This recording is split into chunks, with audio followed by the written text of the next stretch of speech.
Nothing here is black and white.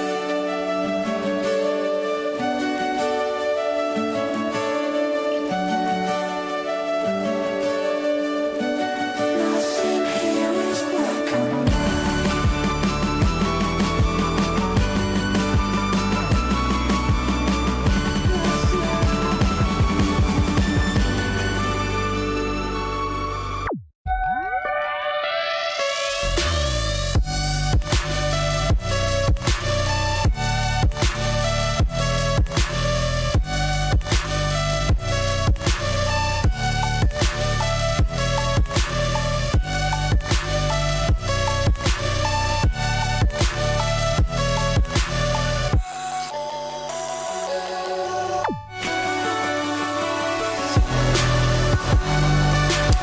Doing all good.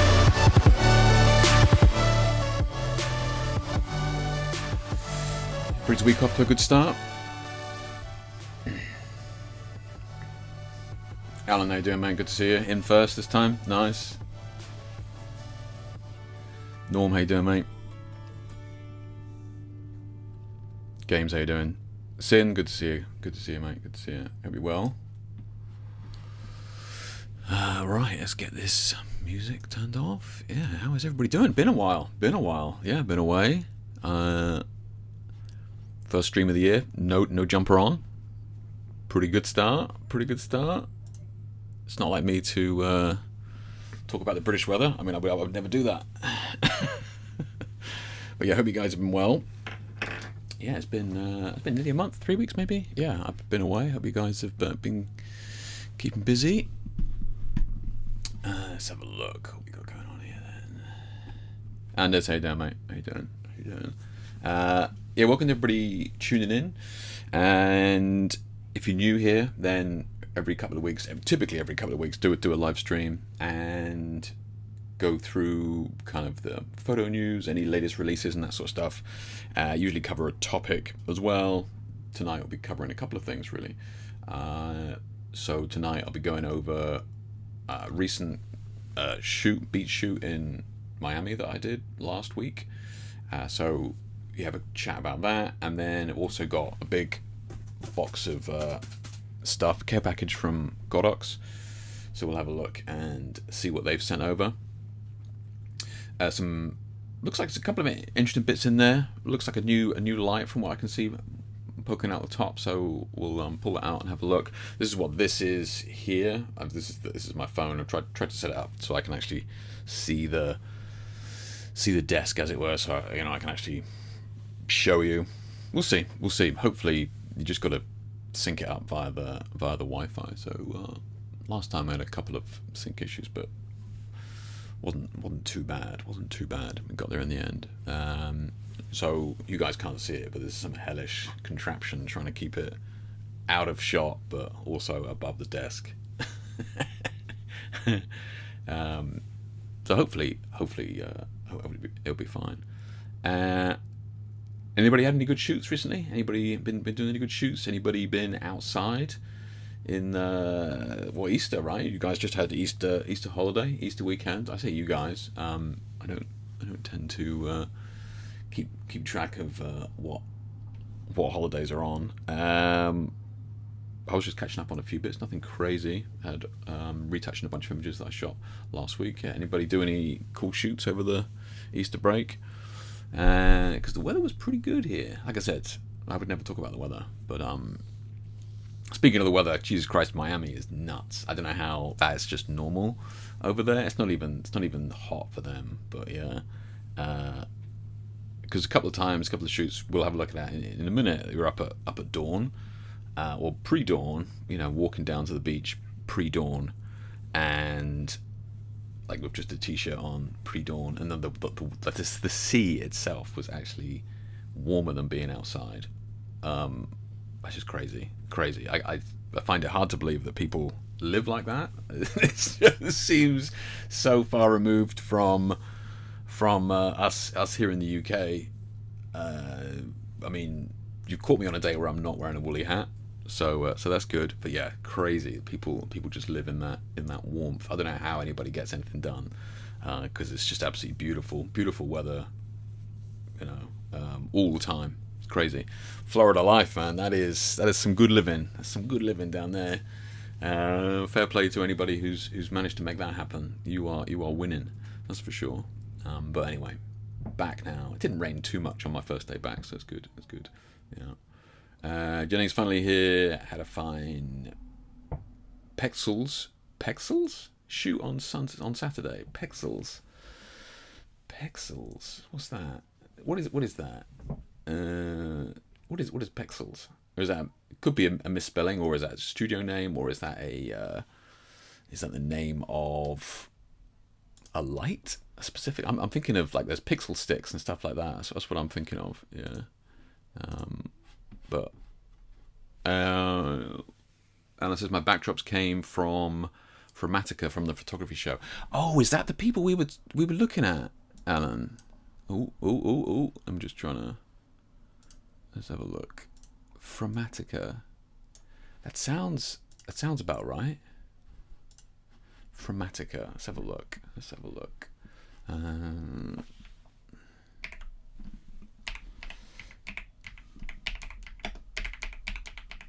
like that ASMR? Into that? Oh yeah, it is, right?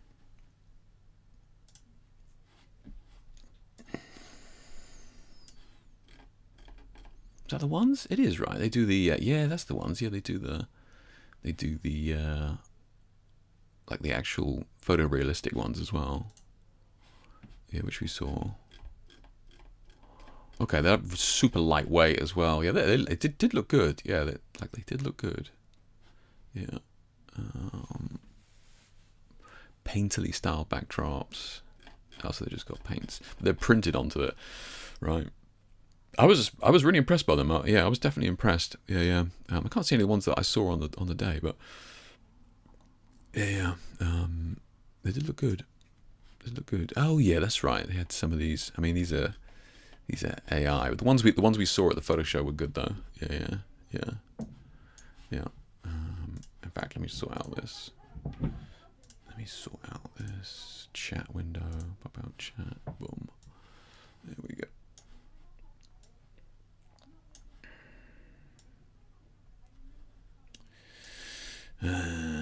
Bring this down so I know where the bottom of the screen is. Boom. We're just going to Sunny. Maz, how you doing? Sunny, cool. Welcome back to How Was Your Trip? Good, man. Yeah, it's good. It was really good. It's just, yeah. It was very good. Yeah. Like I was saying, I struggle to believe that people live like that normally is wild. You think you're doing all right. Enjoying yourself. Life's not going too bad. Then you just go somewhere like Miami and it's just like, this is wild. This is crazy. People just live like this every day. And it's feels like cheating to me. But I mean, a nice day in Cornwall is good though, Maz, as well. Not when the sun shines in Cornwall, when it shines in Cornwall, it's good as well. Yeah. Did you go to so yeah? Let me be clear, Alan. So we did spend a few days at the end of the trip, a bit of R&R at the end of the trip in Miami, but I was actually shooting like an hour and a half north of Miami in a place called Del Rey, which is beautiful, absolutely beautiful, just same beautiful beaches and all that sort of stuff, but a lot quieter than Miami, of course. So yeah, phenomenal. Yeah, very, very good. Yeah. Just set up a rain studio in the warehouse for dance shoots. Water is currently warm too. Oh, nice, Norm. Okay, so I've done like the water shoot. I mean, you may have seen some of my shots on IG where I was doing that. Where I've got a water shoot workshop in July, but not doing the rain one. It's just going to be using the tray, like the big kind of miniature pool thing. Water, like there's definitely a ton of scope there for that with shots, variety, and that sort of stuff. Can I ask what you're using for Flash? I presume you're using Flash, right? Yeah. What are you using for Flash? Where's the? Oh, that'll do.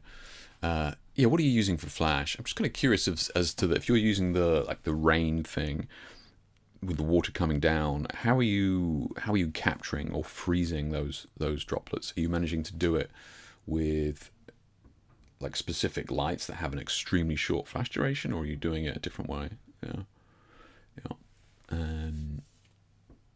Apache says, hello, could you tell a story about one of your great photos about inspiration and reference? Well, if you hang around, Apache, I'll go through some of my shots that that I took the other day there in Miami, and I'll kind of talk you through the thought process there, if you like, and we can have a chat about that, and you can ask questions about that in a second. Yeah. Pexels is universal. So Jennings said, Pexels is universal, but we have a very large, should be here in Orlando. Okay. Yeah, I have not seen that. Yeah, they gave you 6. Oh, nice, Alan. Okay, nice, good stuff, man. Good stuff. Vlad, how you doing, mate? How you doing? Norm LEDs. What was Norm saying? Just got a range studio. So using LEDs. Okay. Have you tested the rain with LEDs? I mean, look. There's going to be movement there, unless you're. I don't know. I guess you could capture it with the Rotolight flash as well, or I'm not sure what the setup is that you're doing. But yeah, droplets can be weird.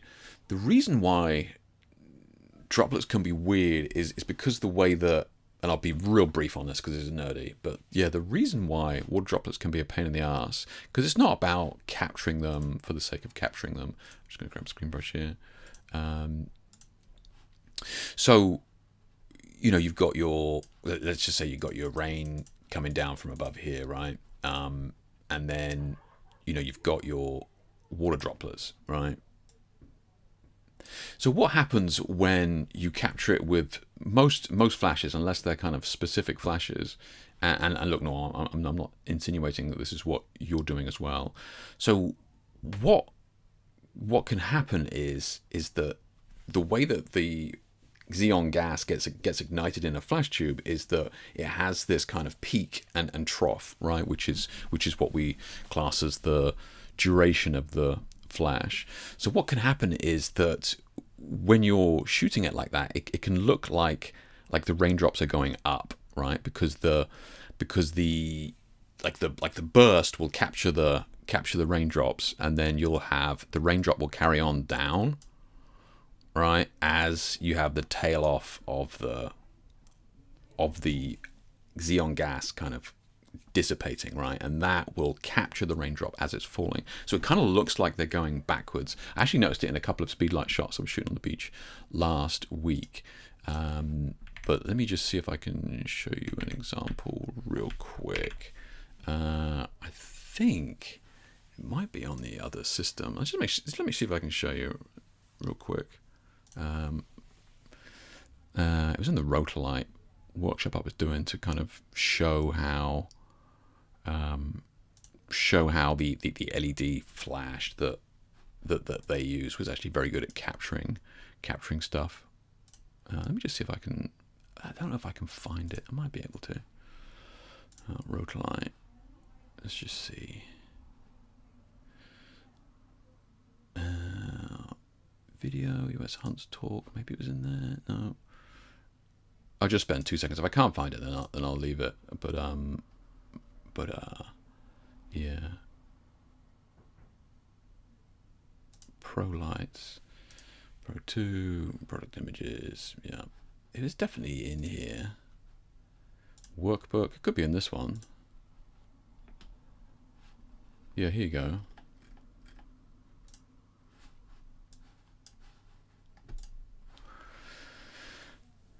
So you get this weird effect with droplets sometimes, but you can see how Flash doesn't freeze them properly, which is kind of weird. And some of them look like they're, yeah, I mean, some of these are bouncing and that sort of stuff as well. But yeah, I mean, it could work. So the LED pulse that I was using on the Rotolights kind of freezes them, which is kind of cool. But it doesn't have a huge amount of power. So might be something to think about in the future, though. Yeah. What was the other ones that used to be really good? Einstein's, like Alien B, Einstein's used to be so good, but you couldn't get them in the UK. The Alien B Einsteins were really good. But yeah, you couldn't get them in the UK for whatever reason. Yeah.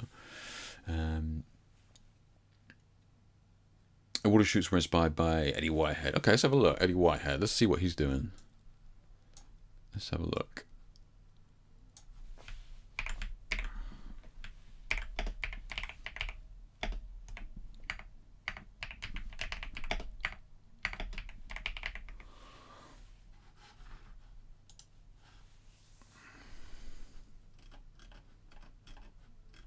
I really should have checked this before I clicked on it. It could have been anything spicy. Yeah. Who's that guy in the UK that does fitness shots like this? He does really good stuff as well. He does a lot of colored gel work as well. Yeah. Really good. You guys know his name in the UK. What's he called? He's got. I think he might have a photo studio, gym, and that sort of stuff. He does really good stuff. Yeah. I think Tank Space use LEDs for the rain shoots. Do they? Okay. It'd be interesting to see how they're capturing it, right? Because that is the issue with it, in my experience, is trying to freeze them properly. Yeah. Matt. Yeah. What was his name? Matt. That's it, Alan. Yeah. What was his second name? Matt something. Oh damn it. Yeah. His stuff's really good.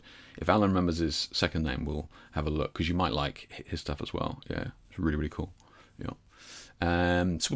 So let's get cracking in a minute. We're going to go through some of the latest releases. I haven't really been paying too much attention to because I've been away. So if anybody's seen anything cool that's been released, I managed to grab a couple of links just to have a quick look at a couple of bits and pieces that I saw, and we'll go through those, and then we'll. I think we'll open up the Godox stuff and we'll have a look at that, and then we'll go through the Miami shots as well. And then at the end, what we'll do is we'll go through and do some feedback on your shots as well, right? So every week I do a share a shoot on my Facebook page, which is over here. So if you wanted to share an image in here, you can do. Just head over to this post, and then it's the share a shoot up there, and then in the comments you can pop your nice, like it. Got some good stuff in here. Loving this. Is that it? Her stuff is good. That's not who I was thinking of. Yeah. Not Matt Thomas. But that's good as well. Like nice, beautiful. I mean, that's like the lighting here and stuff is nuts. Yeah. That's crazy what these people do, man. That's nuts. Yeah. That's clean as well. Even just stuff like this is like super clean without being over the top. Yeah, that's nice. Yeah. Yeah, so pop it in there.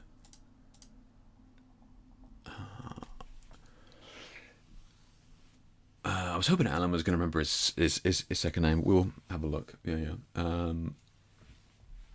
don't think it's that one, is it? Eddie Whitehead. Oh, that's. Oh, you want me to look at this guy here in Instagram.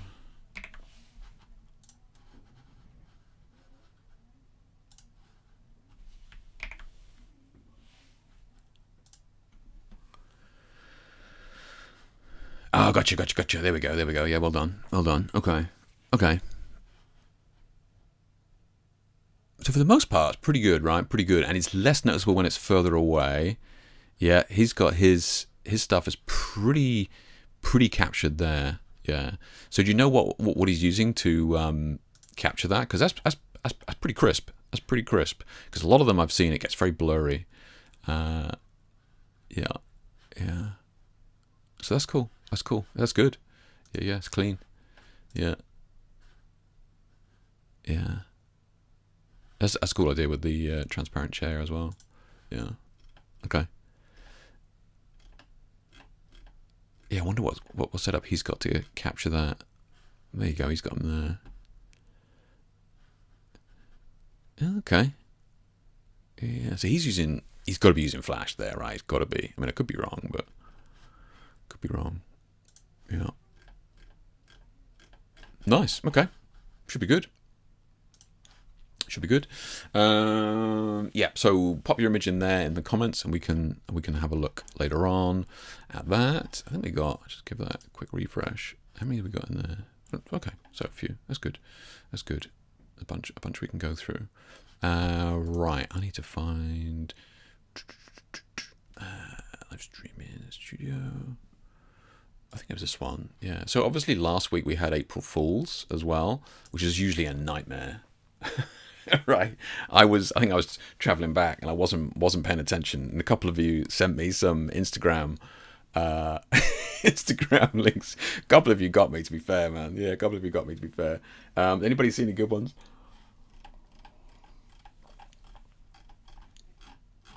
Oh, I don't know if we can see those, but what's that about?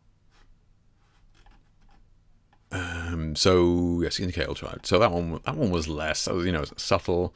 Some of these were obviously more obvious, but really well done. Yeah, even they put in the top right there. It was one that.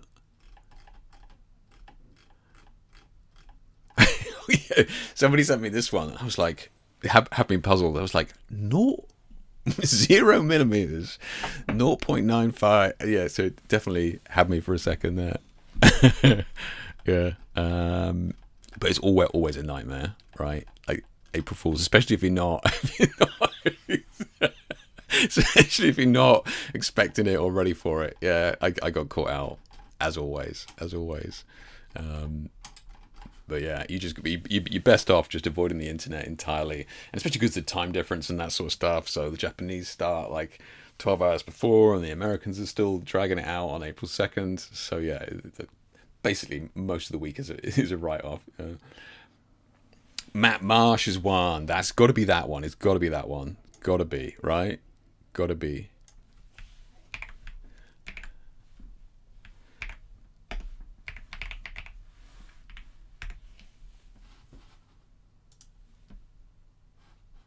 Portfolio Jim. Yeah. This is the one. Well done. Yeah, this is the one. He does very, very clean stuff. Well done, Alan. Well done. That's the guy I was thinking of. Yeah, he's fairly local to me here. He came to the gel lighting workshop a million years ago. Really nice guy. Really, really excellent work. Super clean. Very, very finished work. I think he's got his own space there and stuff that he shoots in with the colours and that sort of stuff. But very, very clean work. If anybody's interested in fitness lighting and that sort of stuff, Matt Marsh, absolute. Yeah, he's been doing it a long time. Yeah, absolute king at it. Yeah, very, very good. Yeah, good stuff. Well done, Alan. That's exactly who I was thinking of. Yeah, good stuff. Yeah, if anybody just to check out Matt's work over there. Actually, it felt like April Fool's news trickle for a week this year. It did, but honestly, it did. Yeah, I was still getting them. Yeah, it felt like a long time after. I agree, and like the whole week, you're like, really? Is it? Yeah. So we're going to be talking a little bit about onboard flash in a minute. So I just wanted to mention this one that came across, or all I saw, because we've covered a few of these onboard flash things, and we're seeing a bunch of them coming out. I'm not going to spend too much time on this. This thing is like super basic, but they have a couple of examples here on board and that sort of stuff, and like 30 quid. It's the reason I'm kind of bringing it up is really just humorous to me as to the amount of them that we're seeing. Like Godox is bringing out 2 or 3 a week of these damn things, these little onboard flashes. And look, I gotta be honest, and we'll have a look in a minute. I was enjoying, I'll say it, I was enjoying using the Speedlight last week. Now it's obviously the thing I'm using is a lot more advanced than this thing, but for 30 quid you can't go wrong. LensBaby brought out a new wide-angle twist. So those of you who've kind of been around here for a while know that I use a ton of the LensBaby lenses and have done for many years. They make excellent products. Yeah, really good. And I think they make them at half decent price as well, especially because for a lens and the way that they tend to make some of their more arty-farty lenses is that you buy like the housing, and then you can just swap in and out the optics, which are a lot less expensive, right? So it's a really clever system that they've made, because essentially they make the housing for all the different camera models, right? But they're not making the lens optic for all the different camera models. So it's a very, very clever system that I think that they've created, because all the optics are the same. You just drop them into the different housings for the different camera manufacturers. So it's clever. Plus, it's inexpensive. Like the optics can be like anything from $100, $200, something like that. So once you have the housing, very, very cool. Anyway, this new one here, Twist 28. So the Twist one will kind of give you this kind of swirly bokeh in the background, right? Reminiscent of some of the older lenses that we may have seen years ago, like the Helios and all that sort of stuff. They do that, but these ones are specifically designed to kind of give you that effect. So the 28mm is wide. Normally, I think they do like a 58 and 85 or something like that. But you can start to see the swirling here, right? You can definitely see it there. So it's not going to be for every shoot. It's not going to be for everybody. You can definitely see it there as well, but you don't really notice it in the studio that much. But anything in the distance with these twist lenses from Lensbaby really really start to pick it up. So if you do, if you're doing portraits in the woods and that sort of stuff, these things look gorgeous. Yeah, very, very cool. So 28 is wide. Over perfect photography, experienced in camera. Get yours today at lensbaby.com. Yeah, you can definitely see it there. So Vlad here in chat as well was kind of playing with this, and he's made his own 3D printed apertures and that sort of stuff that pop in some of the lenses that can give you certainly very close to that kind of swirly effect. But yeah, if you've never played with it, it's kind of fun. Again, if you shoot in the studio, don't expect to see the swirliness, because you're just not far enough away. Like points of light is really what makes it shine. And again, in the studio, you really just don't see it. Because the background isn't that far away, and the background isn't varied enough to really show the swirly effect. But yeah, if you're into any of the Lensbaby stuff and wanted something wider for any street work that you were doing, check it out. Pretty cool. Yeah. Does Lensbaby have an autofocus lenses? To my knowledge, no. But yeah, they are all manual. So that is a great question. Yeah. So a lot of people kind of struggle with manual lenses. So what Vlad's saying there is that bear in mind that these are all manual. So you will have to be tweaking it yourself. Now it's easier now with focus peaking. Right, so I was shooting with an old lens last week on the GFX, but it's like it's an old Takumar lens from like 1970 or something like that, and using the focus peaking through the viewfinder in the GFX, it does make manual focusing. Focus peaking does make manual focusing infinitely easier, right? Infinitely easier. Do you need to get the hang of it and kind of get a feel for it? For sure. But I don't think that manual focus lenses are the write-off that they kind of used to be on the old DSLRs, where you're just like low light in the studio and it's like I can't see what's going on, all that sort of stuff. So I think they've gotten a lot easier. Yeah. Tony Vlad says, for Sony shooting Samyang AF lenses do have some sort of... Do they? Okay. Yeah. Okay. Yeah. Not at this level, but pleasant. Okay. Yeah, and Vlad's right. So not at this level, but pleasant. And I presume what he's getting at here, that this is very aggressive, right? This is about the swirl. This is at no point are you looking at any of this footage here and not noticing the swirl, right? It's backgrounds that's actively. the kind of the feature of the shot for sure. Whereas what Vlad's saying here is that there's probably a middle ground as well, where you can kind of dial it back, where you can kind of see it, but it's not dominating the shot so much. Yeah. I just want to mention this real quick. Obviously the launch last week and that sort of stuff. Nikon Z9 made it aboard the Artemis 2 moon mission at the last minute. So although the plan had been for NASA's Artemis 2 astronauts to bring just the Nikon D5, That's impressive. I think it's a monster, right? With them to space. Last minute request by the crew helped to get a Z9 aboard the Artemis 2 before it launched into space yesterday. So D5 remains the camera of choice for the Artemis 2 mission and will be assigned primarily to photographic duties. It is proven, highly tested camera that the Artemis 2 team knows will excel in high radiation environment of space. However, as Artemis 2 commander Reed Weissman explained ahead of yesterday's launch, he successfully fought to have a single Nikon Z9 added to Artemis 2 manifest. This is interesting to me that they are taking up the Nikons. I mean, that's, I don't know whether there's any sponsorship going on there. I mean, sure, maybe Nikon slung them a few bodies at least, but I don't know whether there's any money being exchanged hands there. Because look, I'm a Nikon shooter, and I'm happy with it, but at the same time, I'm kind of surprised that they're taking them up there. Now, they are citing proven, highly tested camera that Artemis 2 team knows will excel in high radiation environment of space. So there must be something there that either they're just blowing smoke, or there's something there that is like, we've kind of tested it, we know it works. So yeah, we'll see. So I wonder, I'm gonna have to dig out some of the images that they shoot. Because, guys, any Americans in chat, correct me if I'm wrong, but NASA is what, taxpayer funded, right? NASA's not a private company. So in theory, like, all the shots kind of public domain, like maybe not public domain, but like certainly you, the taxpayer, can view them, right? I mean, you're paying for them. That's my understanding of NASA in the past, but I could be wrong. So we'll see. I'd be interested to dig out some of these D5 and Z9 files when they're out. Yeah. That's a weird portrait. Are they not all told to look at the camera?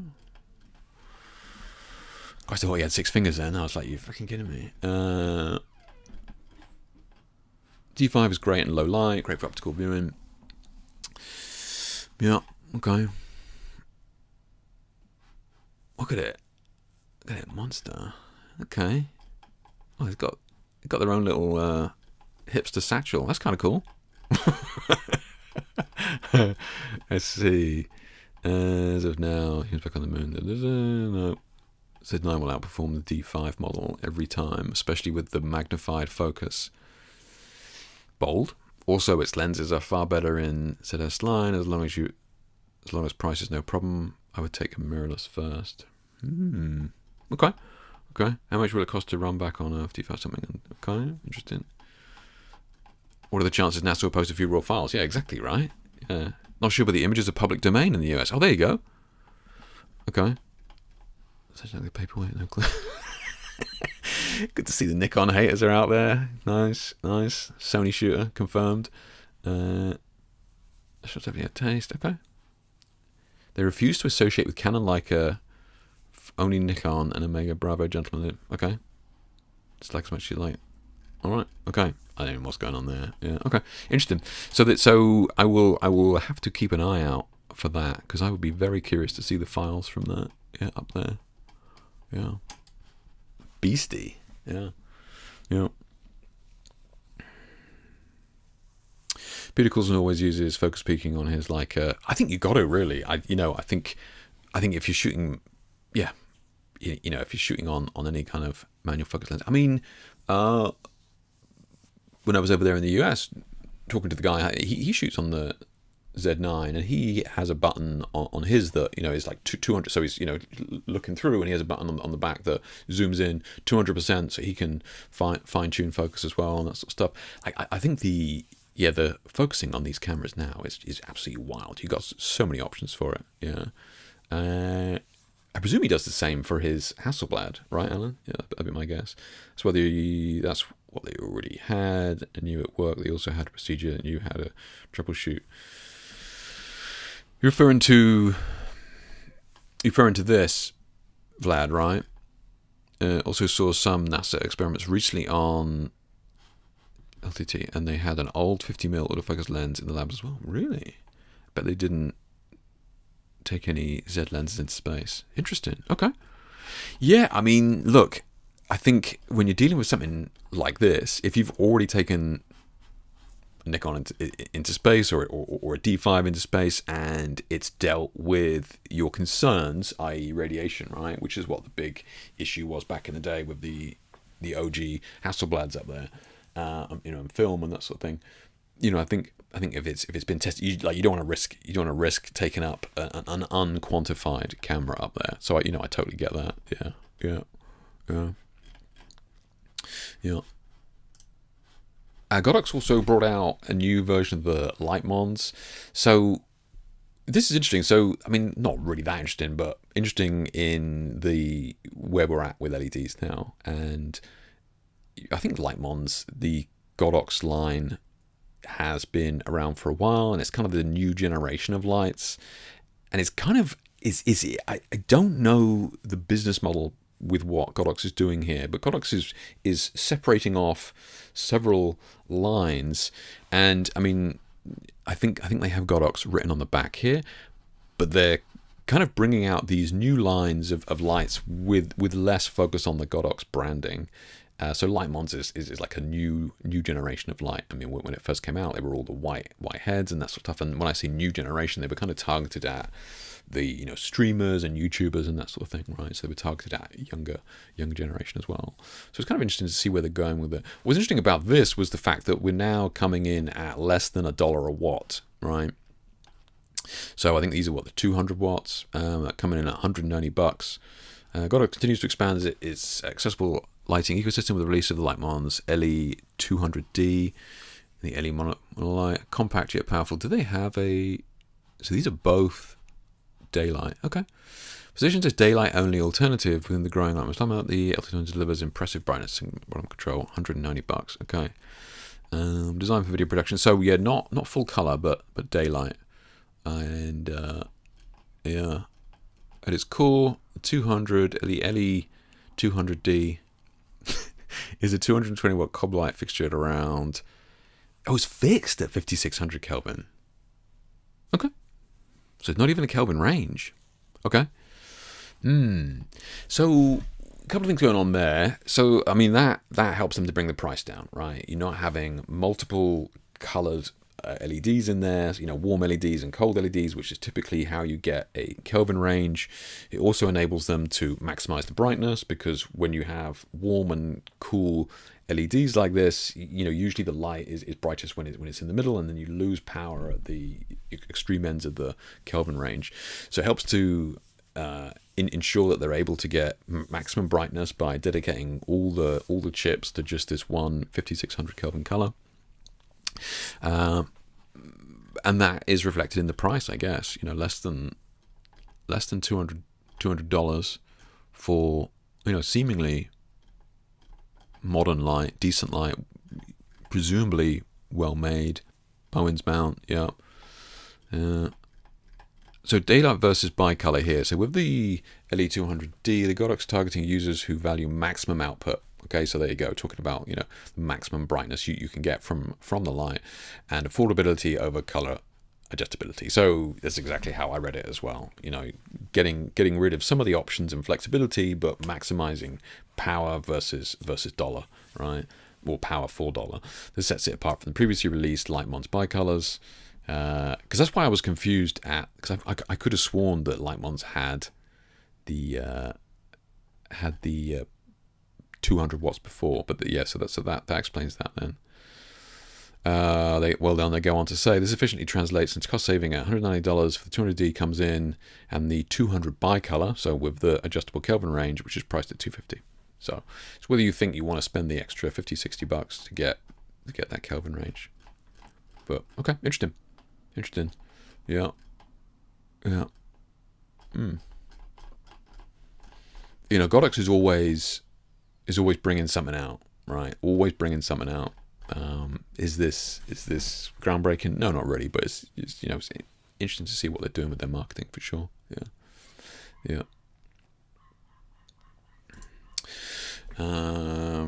Dog barking outside. I'm waiting for my dog to start barking. Yeah. Also saw some. Oh yeah, no, but they didn't take any Z lenses in space. Yeah. You telling me NASA didn't do any pen testing on the firmware and the cameras before taking it up in the air? Oh, you mean like penetration testing on the firmware and the camera before taking it up in the air? Yeah, I don't know about that. Yeah, let's have a look. Oh, so just lastly, I'm only just kind of bringing this up as a kind of a meme, but Panasonic, please stop removing viewfinders. So for, you know, those sensible folks who still use the camera like a camera, yeah, I agree. Please stop removing the viewfinder. We don't want to be, you know, what are we doing? Am I out of touch? No, it's the children who are wrong. I just skim past that. It's obviously not directed at me. Oh, here they go. Look, here they go. I'm only teasing. Ish. No. So if it's fixed color, then can you adjust the camera Kelvin? So if it's a fixed color, then you just adjust the camera Kelvin. Correct, Alan. Yeah. So I mean, it's basically just like we used to do with strobes, right? So strobes were around about 5600 Kelvin back in the day for flash, and so exactly the same thing. And there's nothing stopping you from throwing a color correction gel on that 200, right? So if you were just like, yeah, save myself $60, I've got a couple of CTOs back there. You know, I can just throw it on the light mons, and yeah, it'd probably lose half a stop of power or something like that with a CTO or CTB on there. But yeah, you're right. Or you just do what you're saying, which is adjust the camera Kelvin as well. Yeah. So Mint's sharper lens promises to dramatically improve Polaroid SX70 photos. So Mint, if you guys are not aware, and correct me if I'm wrong, but Mint is, I think it's like a, I actually went to it when I was in Hong Kong, but they own a store in Hong Kong, and they essentially kind of modify old Polaroid cameras to work with, you know, flash, and they allow you to sync with flash and allow you to adjust kind of the exposure and all that sort of stuff. So they kind of modernize some of the old Polaroids, and they're very famous for their SX70s that they kind of refurbish and then attach all this stuff to it. Now what they're saying is that they're bringing out this sharper lens. Damn, even my lenses aren't that dirty. I mean, surely that's an extreme example. So decades of wear cause each lens to perform differently, leading to unstable performance. Fair enough. Every lens is built the same standard. The new lens, which is now available as part of the fully upgraded SX70 cameras, is constructed of 4 elements and has the same 24.5 centimeter to infinity. So 10 inches, to infinity manual focus range. The camera's original lens. Okay. So those of you who have ever shot Polaroid before, and this is interesting, and I would like to see a side by side, but it's always been my understanding that it's the Polaroid film that was always kind of soft, not really the lens. Now, obviously, the lens is not helping the matter, and I think that the Impossible Project film, who kind of have taken up the mantle of a lot of this Polaroid film, has actually been improved over the original Polaroid film. So it wasn't really the light, and that's not the lens's fault. It's the way that the film and the light goes through the film and then kind of bounces around in there before it's made and all that sort of stuff. It's definitely got a little bit of softness to it, regardless of how sharp you make it. Yeah. Oh, there you go. Yeah, all it does is 12. Yeah, these things. Yeah. Get it in brown if you want. Yeah. I will be honest, back in the day I did really want having this adjustability. That was the thing, because you could do bulb with it, with bulb with Polaroid as well, which is something I always wanted to do. And I think you could sync it up with flash as well. I'm sure they had a way to sync it with flash on one of these back in the day, but not cheap for sure. Oh, you get a roll of film with it. Oh, you get filters? That's fine. Interesting. You're modding these old things. I mean, these things cost a pretty penny. If you ever see one on eBay, make sure you grab it up. Yeah. Pin me or Polaroid, you nailed it, Alan. That's exactly what's going on here. It is, right? You got all these stuff hanging off the front and off, the gels or whatever, the lens and all that sort of stuff. That's exactly what's going on there. Yeah. Let's also keep in mind how small those lenses are in Polaroid. Yeah. Vlad's right. They are absolutely minuscule. Yeah, like you're thinking about a penny, the size of a penny, maybe even smaller than that. Yeah, things are absolutely tiny. Yeah. But look, I think it's kind of cool. If I had tons of money, would I get one? 100%. Yeah, 100%. Yeah. Damn, I can't believe they found some of these lenses would be gold. I'd be interested in some of these old lenses. They look great. Yeah. So anyway, yeah, that's that.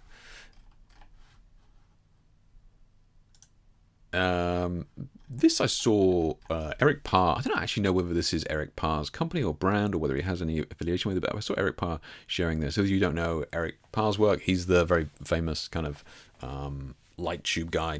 He's the OG long exposure light tube guy. He goes out into the desert with his wife and does these crazy long exposure spinning things or whatever. Is that him there? Oh, anyway, let's have a look.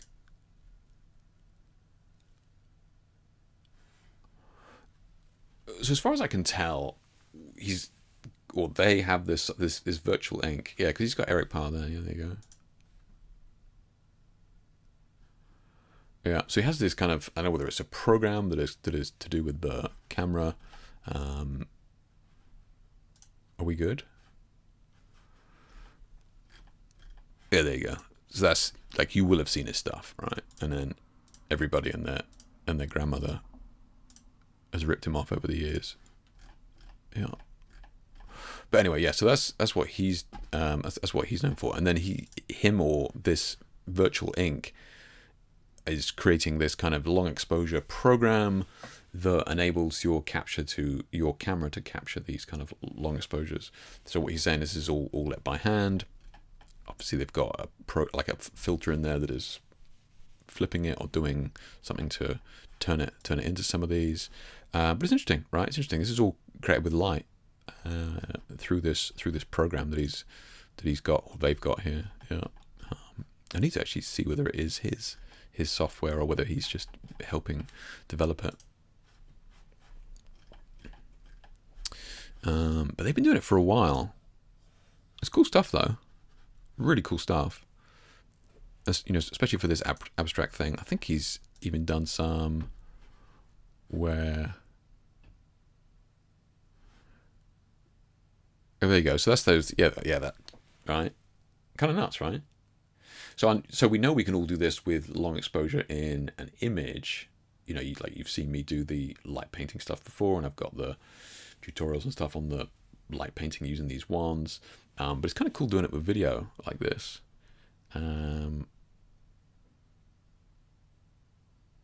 Yeah, very cool. Very cool. I'll have to keep an eye on that. See if there's anything that I can use it for. It seems to be just really for video, but I could see it, especially seeing as you've got the person in the shot and it's not really affecting them. Like, it seems like you should be able to, I mean, in theory, you could take a still at any point, right?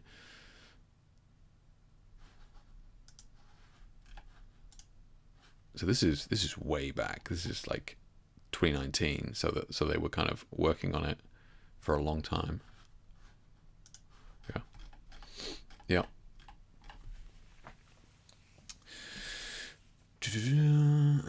Jake, have you tried the Eric Parr circle of cameras? Must be around 200 K. That's right. I've seen those. Yeah, I have seen those. I've never done it. I mean, that's kind of like the OG Matrix setups, right? Where you would shoot this continuous line, and they would look like they were kind of floating or bullet time and that sort of stuff, right? So I think this is what Norm's talking about here. And this is a serious setup indeed. Yeah. I thought bro was going to get teleported or something. Yeah, I mean, that's yeah. Sweet. It's now possible to capture hair in 3D. Interesting. Okay. God, that is kind of crazy. Yeah. I mean, that's a lot of cameras. That's clean though, right? That's clean.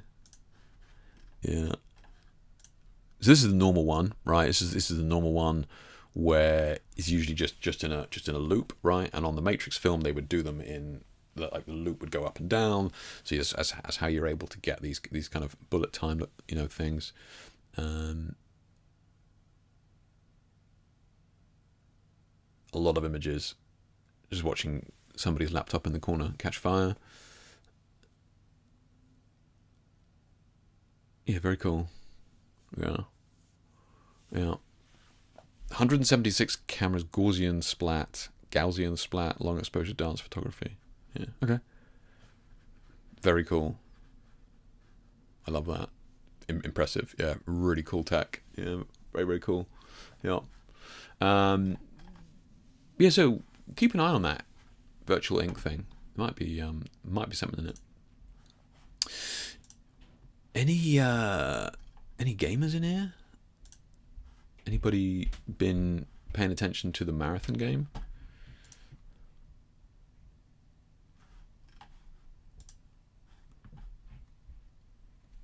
I'm going to keep it muted, but the visuals of marathon, which is the game, is absolutely phenomenal. The colours and that sort of thing. This is a guy just doing an homage video to it, but it was just kind of one of the best things that I could find to give you a very broad overview of the style and colour choices, visual identity of the project in a short space of time. But I actually picked up the game that came out last month and that sort of stuff, and for anybody that lived through the 90s, like some of the aesthetics in it is very, very cool. Yeah, I mean, a lot of the visual data that you can find on the game, or visual kind of art or post-production stuff that you've seen from Marathon is gorgeous, absolutely gorgeous, and great use of color throughout. Not to mention like the main art video that you're seeing in the background, which was done by I forget the guy's name, but it's absolutely gorgeous. Yeah, phenomenal work. Yeah. Sin, you play DayZ? You do not play DayZ. That's nuts. Do you really? Or did you actually spell it correct and it is Daz? Yeah. How do you like the colours of Marathon J? It's good. Yeah, like it's gorgeous. Yeah, like the color palettes that they've gone for. Like I said, if you play the game, like the loading screens and stuff that they have is this kind of 90s deconstruct, like this modern deconstruction of digital assets, and done so in a beautiful way. Yeah, it's absolutely phenomenal. Yeah. I actually picked up the collector's edition. Actually, it came with a very cool figurine. You can't actually see it, on the back there, but gorgeous product design across the whole thing. DayZ, you do mean DayZ? Yeah, that's crazy. I've never actually played it. I used to watch a ton of DayZ. DayZ was like kind of the first thing, like the first game that got me into watching games back in the day on like Twitch, because it was always like, why would I watch a game when I can just play it? But I've spent a lot of time watching DayZ. Yeah, so good. Yeah, so good. You play on PC, Sin? Let me see. Can I find?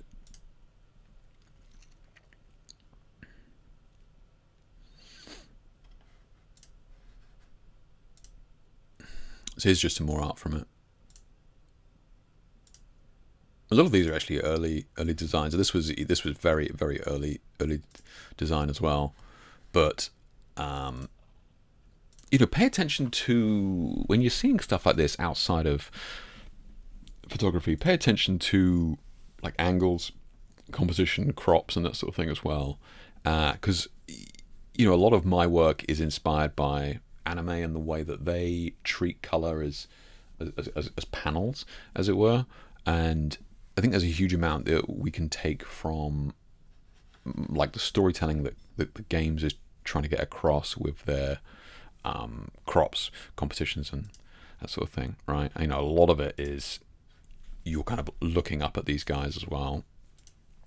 Tight crops, long lenses. Obviously, we got the faked kind of movement here, but I mean, this is a great angle, right? Such a cool angle. Beautiful kind of lines and stuff here, and gorgeous colors. Yeah, and this is still from the film. If you haven't seen the short film, that again, I apologize, I can't remember that guy's name, but yeah, absolutely outstanding.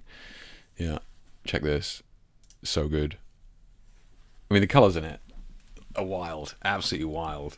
Yeah, I love it. Yeah, it's just a shame that I suck at extraction shooters, but.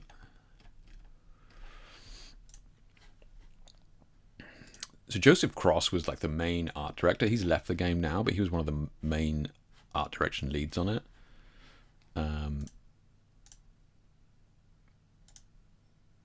But yeah, this modern deconstruction is like throughout the entire game.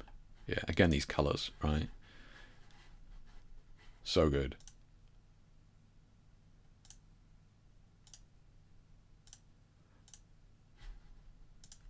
If you're at all interested in this, I would urge you to. I mean, Joseph Cross, like I said, was the main art director of it. He's left the game now, but anything to do with it, check it out. It's very, very cool. Yeah.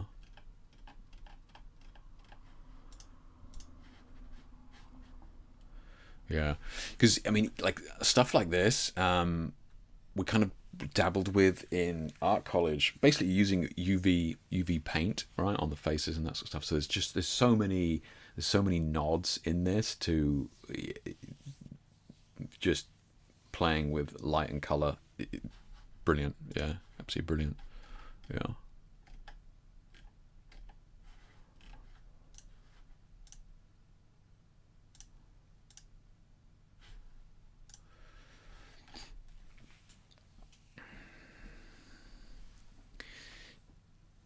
Gripes, you joke about Akira. I actually wrote basically a thesis on Akira, because their use of abstract color, as I call it, is fascinating. I will just bring it up.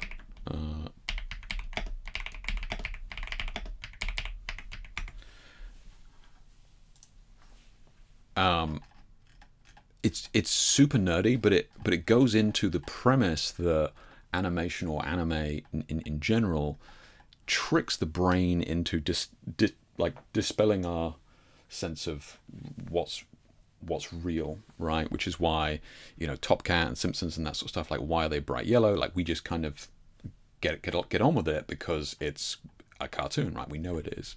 And I think a lot of manga and anime double down on that. Like here is an example. We have blue on the outside, pink on the inside. No reason at all. We're just we just kind of, again, right, use of abstract color, and it's super effective. Yeah, it's really effective, right? Because when you see it as a whole, you don't really notice it. But like here, green concrete, right? You don't notice it as much, but you're able to kind of dispel your belief with it. And this is kind of where a lot of my color gel inspiration came from, was these kind of early 90s, late 90s anime using these just insanely bold abstract colors and getting away with it, right? If you were to see that in like a live action, that'd just be crazy. That'd be weird, right? But they do it in such a great way, yeah. And there's other examples in there as well. Most of them are not as good, but yeah, Akira was genius for it at the time.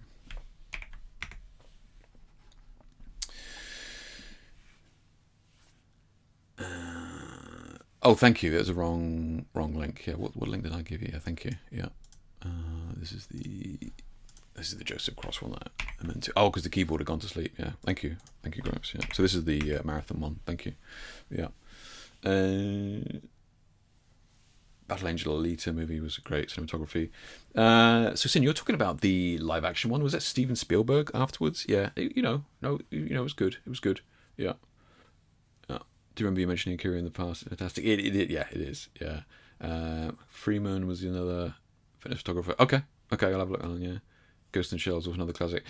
Yeah, again, I mean, I think it's doing something different. It wasn't doing the same thing color wise. It was, you know, it was definitely leaning into. I mean, it was more painted, right? Like some of those backdrops are absolutely beautiful, and like anime does a really good job of this compression as well that is really difficult for us to get in real life. So like something that can be like half a mile away and something that's like 10 feet away can be compressed to almost be on the same plane, and you can get some very cool visual effects like that. So shout out to Patrick Tommaso here, who I've kind of followed on YouTube for a little bit. He's somebody who doesn't really give a shit about the industry or what other people are doing. He's sort of been in his own groove and doing his own thing, and he actually got to photograph the portraits for Ryan Gosling for what it was the new film Hail Mary or something it was called, right? And he says that he's just using like a like an old bit of glass he found on Amazon or something like that to create the kind of bit. Yeah, there you go. Yeah. Now the reason I'm bringing this up, because it takes fucking balls to go, oh yeah, I'm just going to do the portraits for Ryan Gosling for the latest. You can see him holding it there for the latest Hollywood blockbuster, and I'm going to do it in camera with some bits of old glass that I found on Amazon. So look, huge respect for the guy for doing it in camera. Very, very cool. And I just love the fact of him just taking these portraits like Ryan Gosling and him just holding up this bit of old glass from Amazon in front of his lens. I'm just going, what the fuck is this guy doing? But the shots are absolutely gorgeous. Yeah, very, very cool. But again, takes balls, man. Takes balls. Everybody's all arty farty when they're doing it in their home studio, but when it comes to putting your money where your mouth is, and somebody's obviously hired you to do a job, and yes, they want you to do it, but at the same time, it's like, fucking hell, maybe I could just add that in post, but he didn't. He did it in camera, and yeah, shots look gorgeous. Yeah, absolutely brilliant. Has anybody seen the film? I haven't actually seen it. Yeah. I'm not a huge fan of Ryan Gosling, so that's kind of why I didn't jump at it. But it's supposed to be very, very good. Yeah. Lastly, a little bit of inspiration for you guys. Just something to have a look at. It's always nice to step away from some of the monotony that Instagram can kind of show you, and work like this, which is super, super clean. Commercial, sure, but extremely clean, but also pretty dynamic as well in what they're doing. Gorgeous lighting, gorgeous retouching and posting these. That is kind of flawless. Obviously, the people that he's photographing are gorgeous as well, but beautiful setups and shots and lighting on all of these. And again,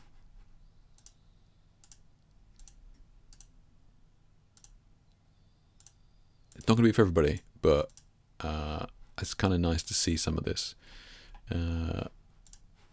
less than perfect work. Love this. Whatever's going on here, whether he's mixing flash and ambient or whatever's going on, there's definitely movement going on here. Yeah, whatever's going on in some of these shots is absolutely gorgeous. Yeah, absolutely gorgeous kind of effect to them. And again, big fan of this kind of slightly more relaxed take on imagery rather than everything being pin sharp. So gorgeous work. Check it out. Have a look. I personally found it very, very inspiring. Hopefully you guys do too. Check it out. Yeah. Okay. Was there any other crazy things that you guys saw being released? Anything you were like, oh, check this product out, it's just super cool?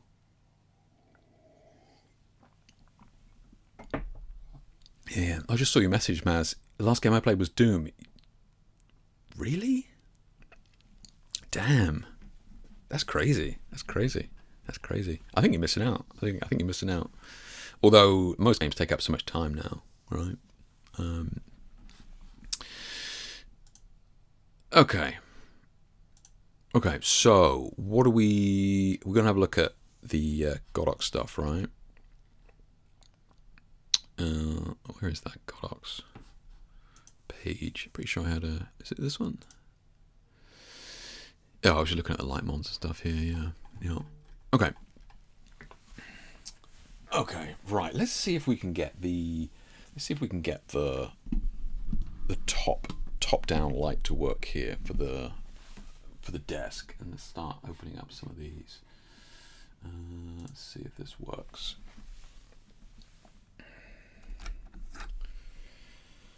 Okay.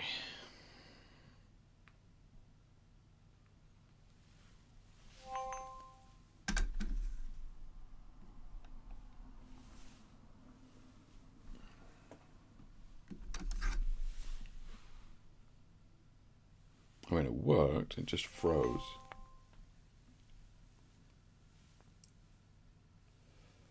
Weird.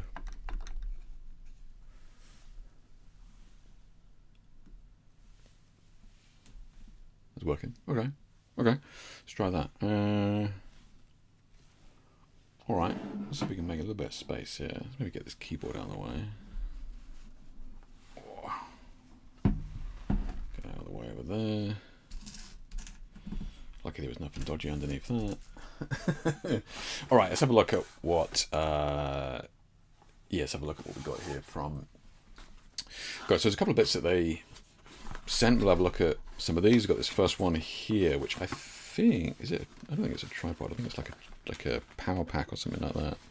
Hope you guys like ASMR. Keep seeing LED window you can buy. LED window you can buy? What do you mean LED window? You mean like a fake blue daylight window? Is that what you mean? Yeah. You guys can see my desk, right? I'm pretty sure that's how this works.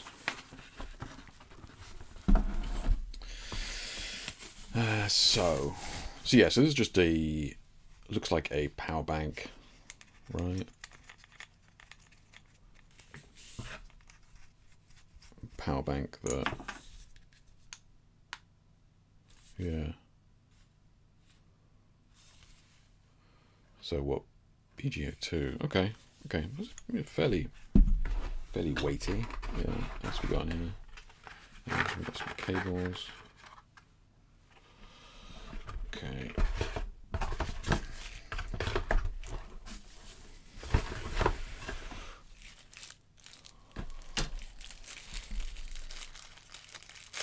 I don't know what this is.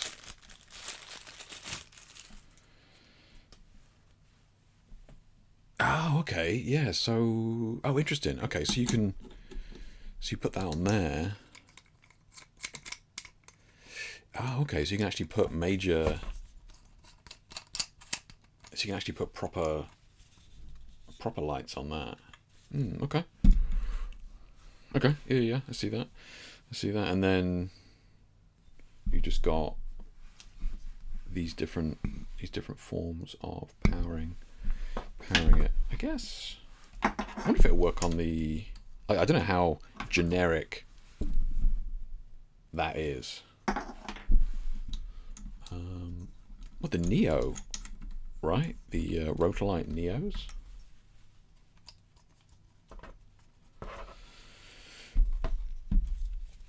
They might work. Yeah, thinking about it.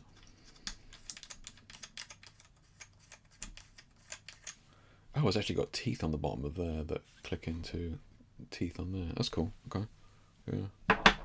Interesting. Right, let me check this.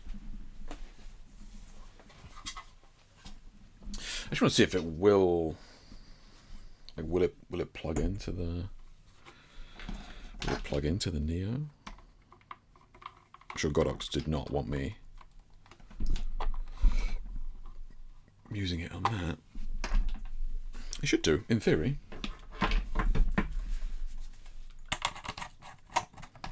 Do you guys ever use power banks? I don't really. I guess like I'm just if I'm out and about, I'm using a speed light or something like that. I'm not really using these, but I could see this.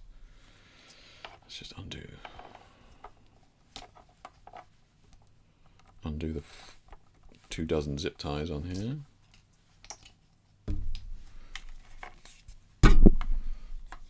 So I guess we just go in there.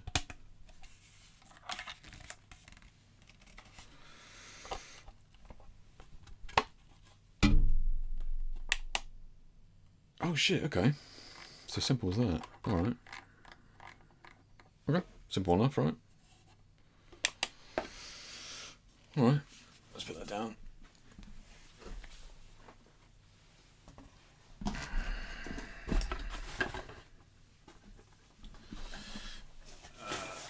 What else we got? They gave me this lantern thing, I think is what it is. Have you guys ever used these Chinese lanterns? You know the ones I mean, right?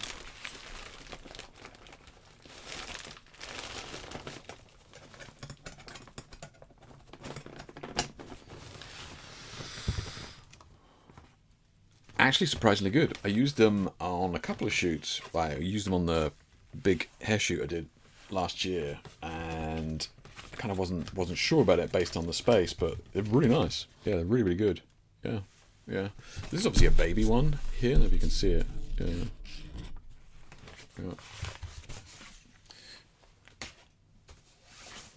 Yeah.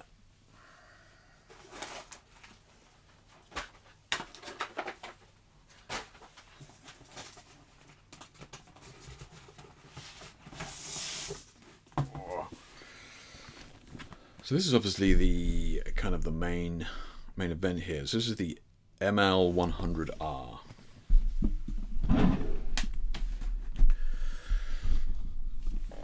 So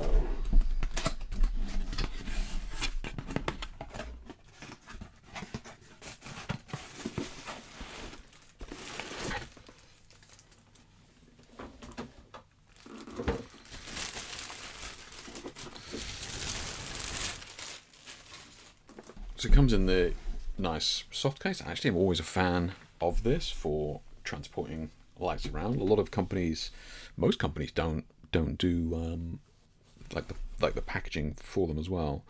The Coke cans, you know, the Godox Coke cans, all the no-lid Coke cans, they came in a very cool box as well. But Godox does seem to do a bunch of these cases, which I think is really cool.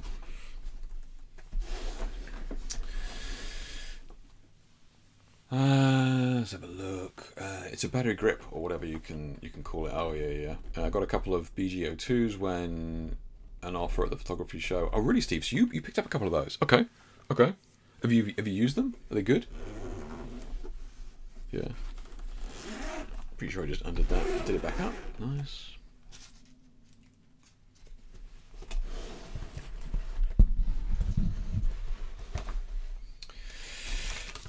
So instructions. I'm sure they'll be useful for somebody. We've got the actual light itself here.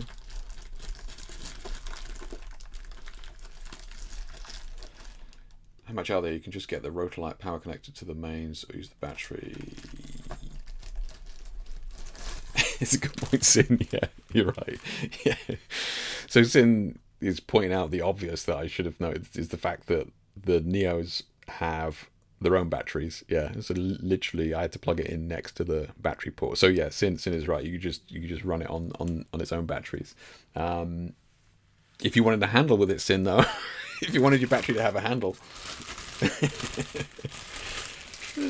Okay. Interesting shape, right? Small though. Small. This is 100, and as far as I'm aware, this is full color.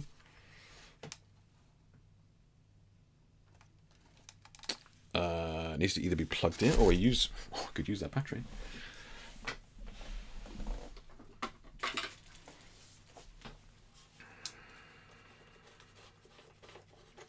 So I'm just going to disconnect the Neo.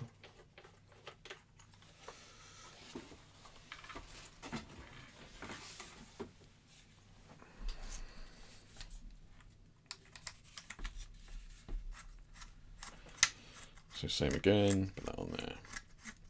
Now hopefully, oh, interesting. So it even has, so on the bottom of this, these little divots, these little pins. So it actually matches the pins here. So okay, so it has been thought out and designed to actually go with that as well. That's cool. Which means that it'll lock in place nicely on here. Nice. Okay. And what we got to go in here, I guess. Okay, so we've got a couple of options there. We've got USB-C, or we got the one that's already plugged in, which I'll just use that. Since it's here.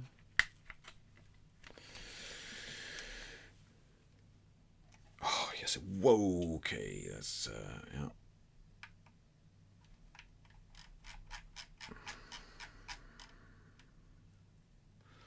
%. Okay, so first off, it only goes in whole percents, doesn't go in points. Okay, not the end of the world. Let's have a look. So we got down here. So we got, what's the lowest it goes? So Kelvin, so 1800. So again, this is probably going to be the Godox RGB. Fudging the numbers a little bit, so it's probably closer to 7.5 strictly Kelvin, down to probably 3.5 maybe, and then the rest will be done with the RGB, which like fine. Okay, so as that, and then we got the mode in here. So we've got the so we've got the usual. Does that push in?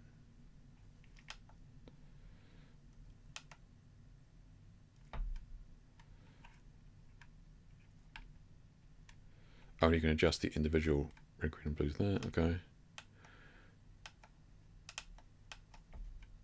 Take me a second to get used to that. HSI, dim, hue. Okay. Yeah, so now we got the... So that should be, what, red? Yeah. Okay. So fairly standard, right? Fairly standard in there. I don't think we got any... There's no other crazy modes in there.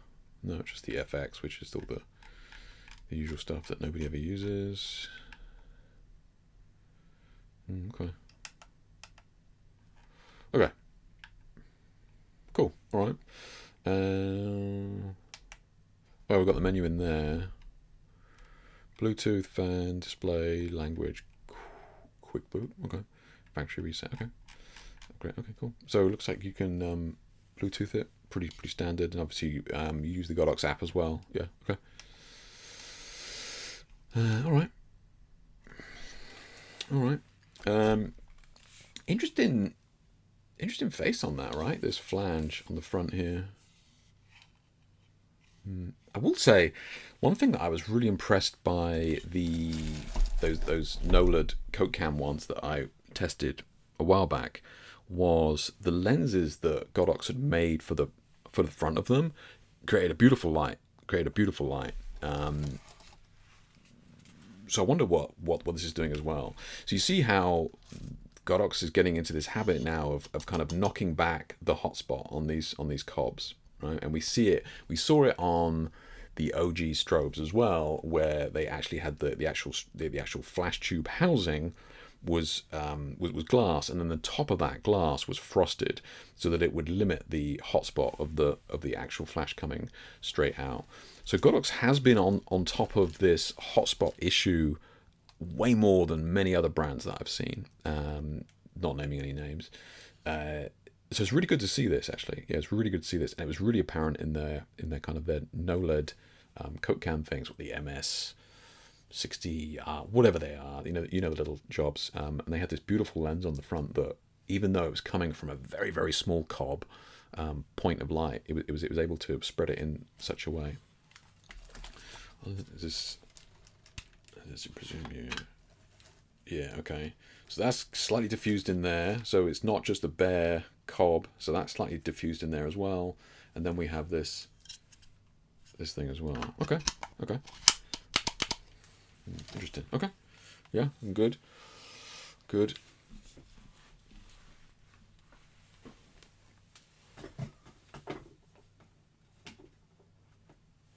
back in there. I presume the rest of this.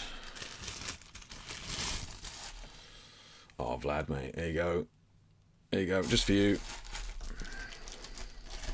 Oh, we give you a cover. Again, right? Little things like this.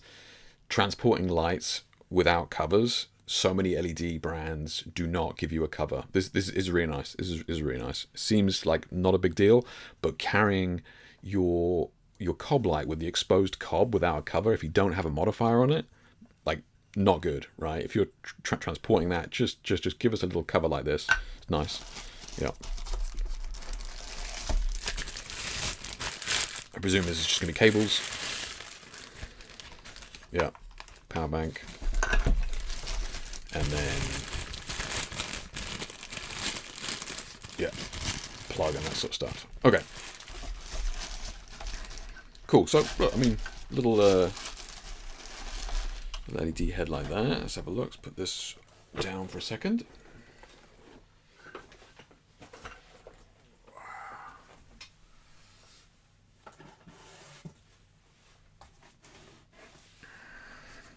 So they also sent this. I don't know whether it comes as standard. This is a converter, right? So they've got the baby Godox. I forget what it's. It might be a G mount or something like that.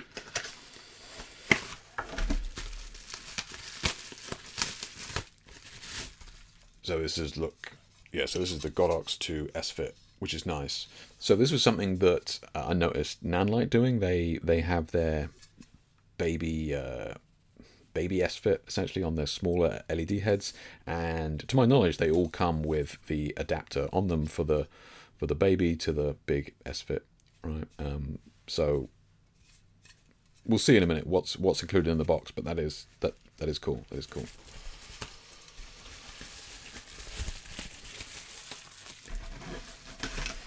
And look, we all know that there's like hundreds, thousands of modifiers or S-Fit modifiers. So having this kind of converter on any of these smaller heads is kind of mandatory, really. Yeah.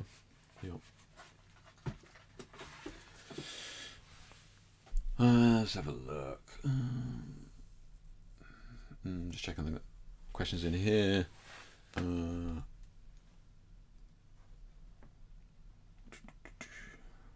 I got a couple of videos in the photo show. They're pretty handy. Similar one recently from another brand. Okay, they do an adapter. How long does it last you, Gripes? You said you got pretty handy. Similar one recently from another brand, like those battery packs. How long do they last?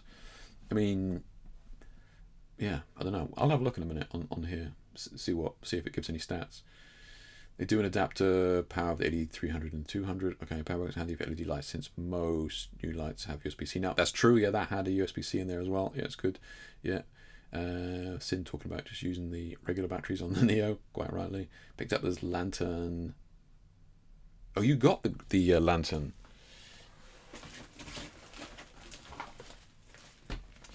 Did you get this baby one? Do you think it's the G mount? Did you get that? Because that's the ML one, yeah.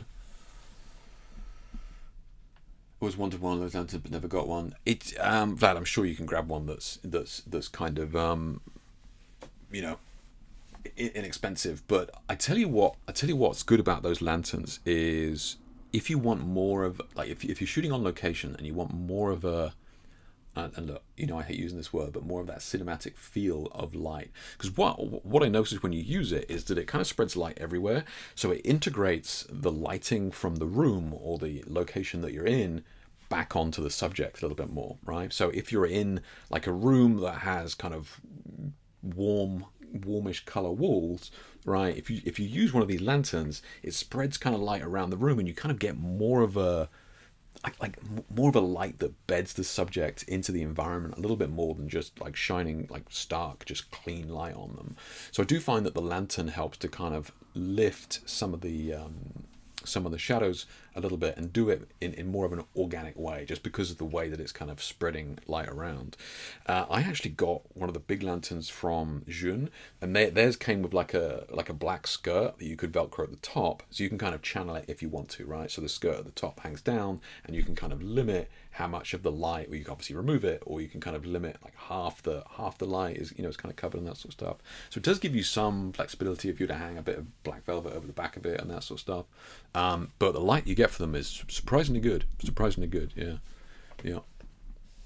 The form factor of this light is small, right? Yeah, you said you pick one up. Yeah, the 8100, 8200, and it all come in this case, right? Okay, yes, or they all come in that cool little box. Look, I can't cost them anything, but yeah, I just don't like. I love Rhodolite, but they don't come in any cases, and unless you're spending big money on the bigger heads. Yeah, for 100-watt light, it runs for about an hour, I believe. Oh, nice one. Okay, 100-watt light for an hour, and that's at max. So yeah, got the same lantern. Nice. Okay.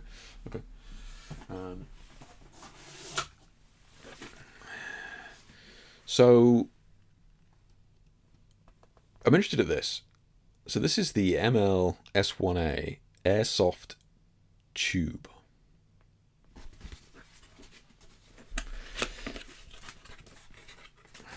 So we got, I'll open that up in a minute, whatever that is, and we get the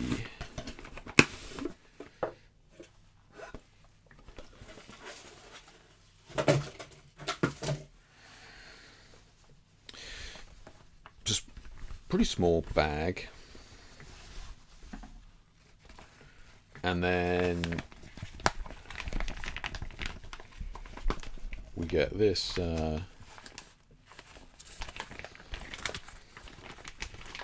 so from what I think, this is a blow-up light tube, right? So we've got the valve at the back there.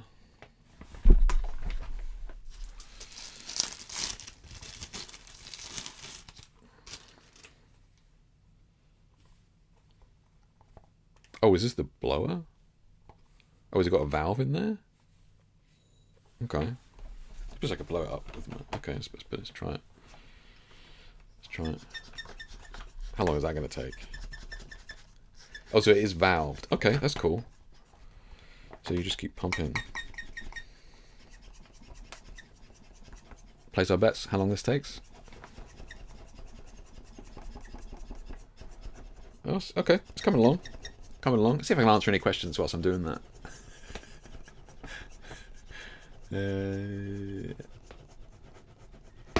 I rarely use a lantern. I rarely see lanterns being used for photography. Most people use them for cinematography, and that's probably the reason, Gripes, is because of how much like you lose control of the light because you're spreading light. I'll do that away from the microphone whilst I talk. Yeah, so you're.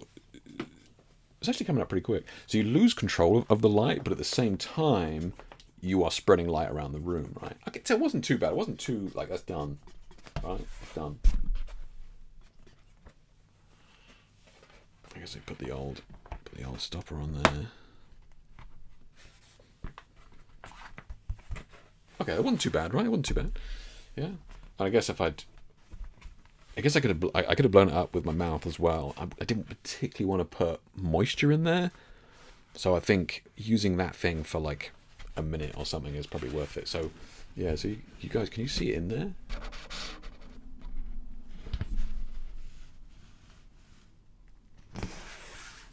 Yeah. So this is the ML S1A. So how does that attach?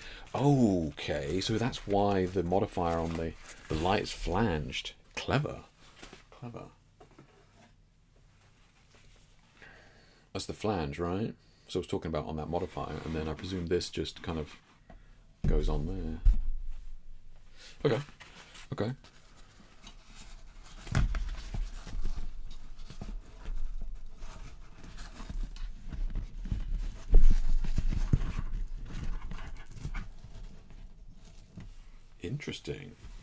Interesting.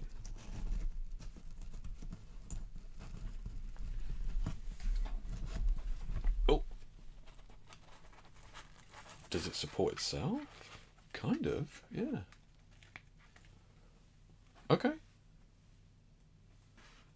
Huh. Okay, let me turn this on.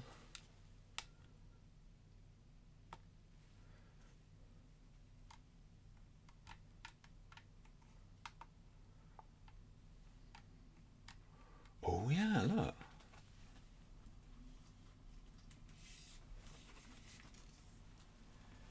I'm going to turn off this light, yeah.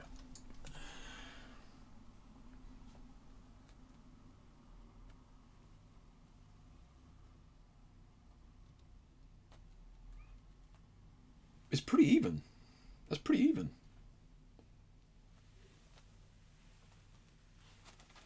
It does support itself, which I didn't think it was going to.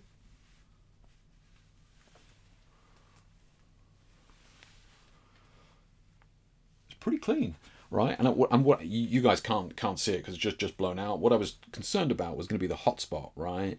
Because all the light's coming from down here. It's clever. It's clever, right? Because they've given this black gap here, right? So at no point can you kind of really see the hotspot. So that it's not like this. It's not like this bit goes all the way down. So they've kind of hid the hotspot with this first kind of whatever that is, 4 or 5 inches of black bottom there. There's also a mirror in the top end here, I think, if I remember correctly, and which means that I presume the light is going straight down there. Yeah.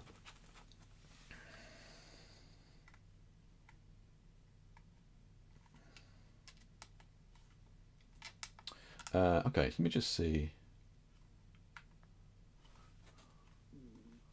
So that's the Kelvin one there.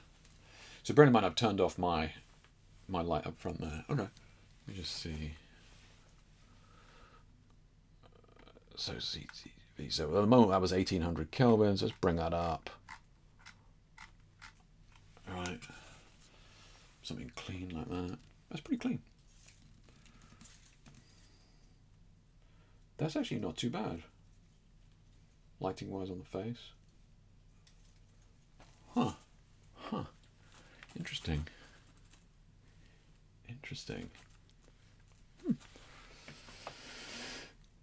Yeah, I got some ideas I could use with that. So this is we'll talk about this in a minute, but the Miami shoot that I had,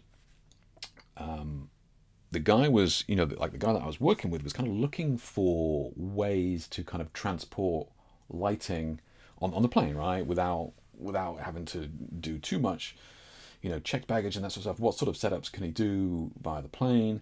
We were using panels, which is fine, but they are a bit of a pain to transport. This, especially seeing as it's blow up,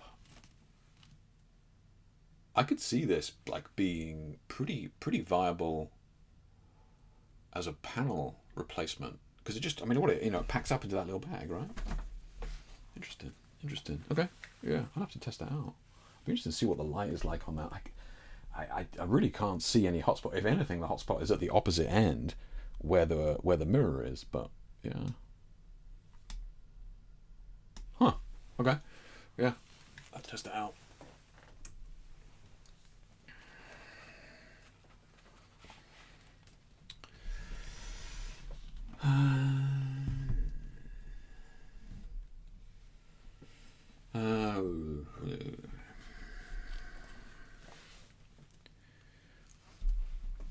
I'm just reading the comments here. No, you don't. Not that they don't look good, but I guess people are not familiar with lanterns. Yeah, I think in terms of like studio photography, like the lanterns take away a lot of the light control. So I think that's why people are kind of, not good. But in smaller spaces, you can get some beautiful light with it. Yeah, it's blow up and attach the light on the side. Pretty handy. Yeah, exactly. It's pretty small, right? Yeah, and since it's light, you can boom it easier. You can see that in action here.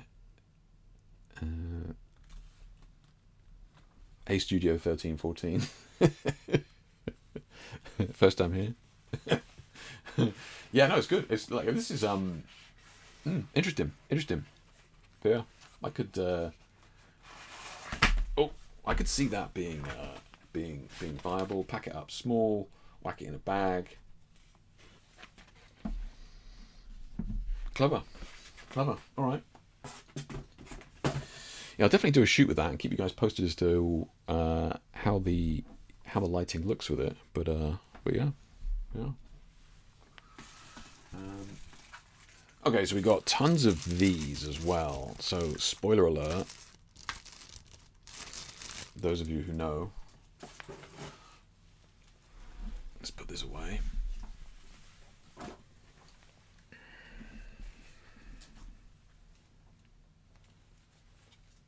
As soon as we're here and we've got the lantern, let me put the lantern on.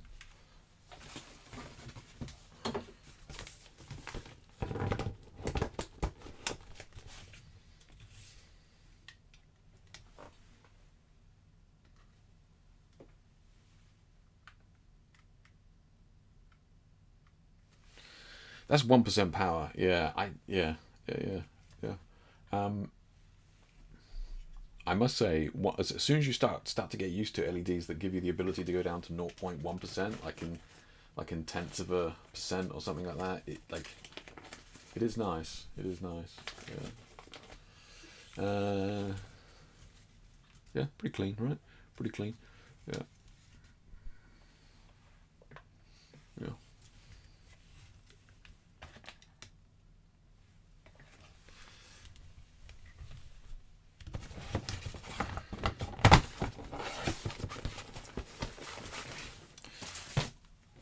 Again, it's nice that cob is covered as well. Like you just if you're removing modifiers and that sort of stuff, it's nice to have that cob covered again, and it's got some frosting on there as well.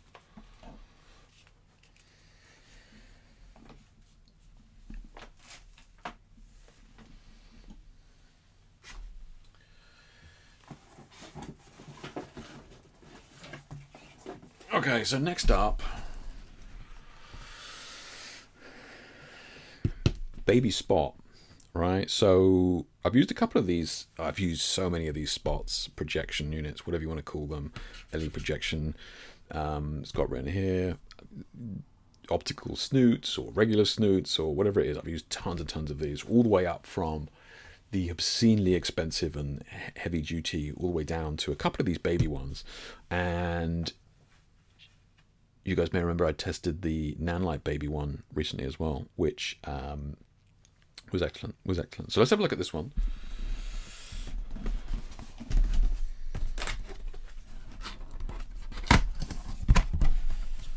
So this is the MLSP.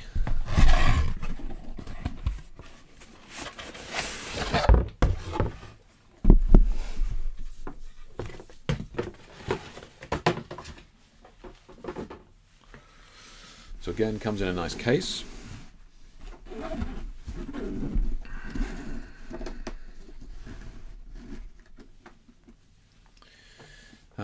It looks like it might be awkward to mount vertically. Sin, what do you mean vertically? Do you mean the light tube? Like, so you just have like a vertical tube going straight up, right? Is that what you mean?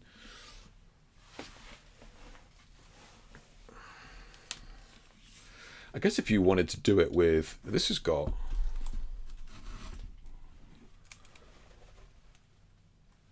this has got a right angle on it here, so you can rotate this.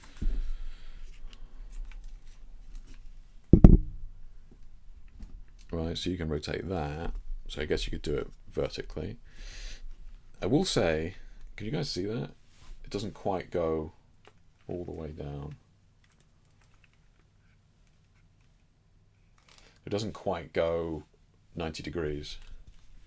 You see it there? Because what's getting in the way is the thumb wheel. You see the thumb wheel there? So it doesn't go completely straight up and down. Yeah. So it just needs a few more degrees for it to go straight up. Yeah.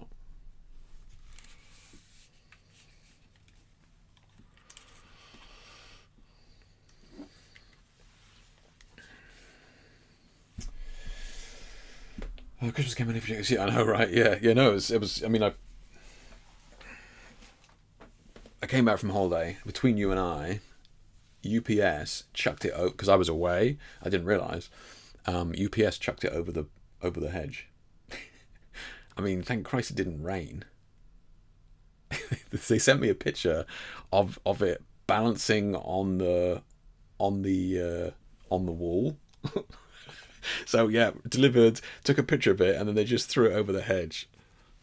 Thanks, UPS.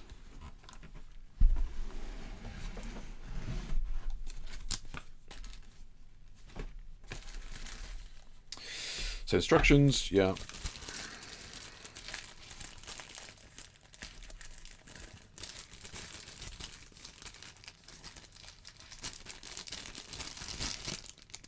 I can't bother to tear that open, but that's just the aperture.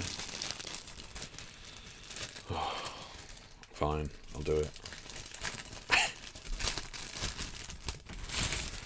So the aperture, right? Or it should be.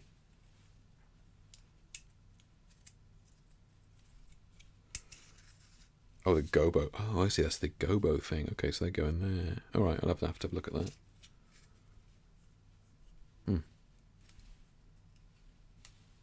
Yeah, I'll have to look at that.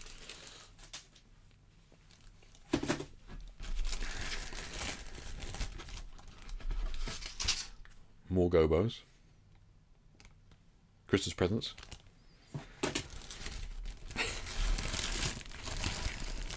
Oh, it's actually pretty heavy.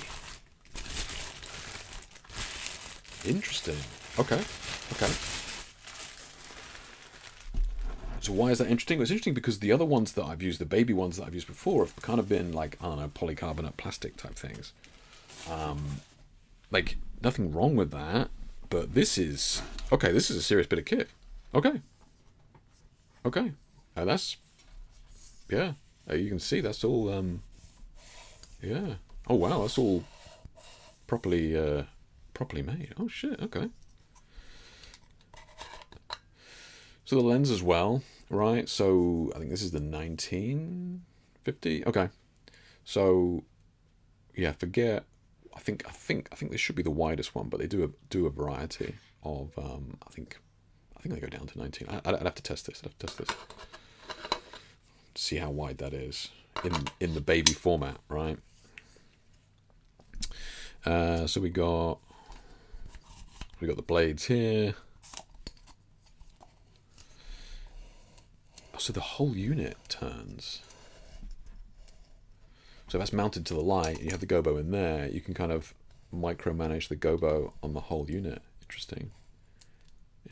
Okay. There's a proper piece of glass in there, frosted in there as well. Okay, that's good. And as a proper lens, focusing at the front there. Okay.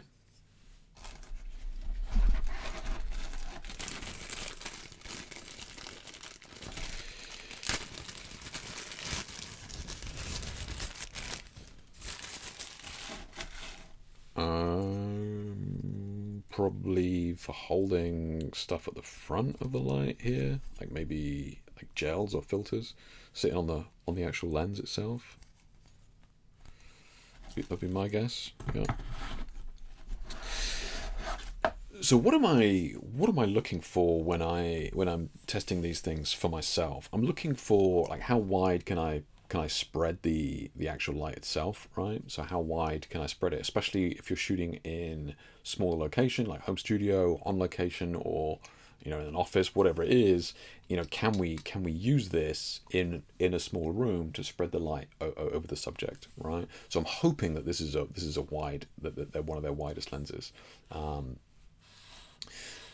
Because that is crucial for me, right? If I can't use it in smaller spaces, it's really not going to be super useful.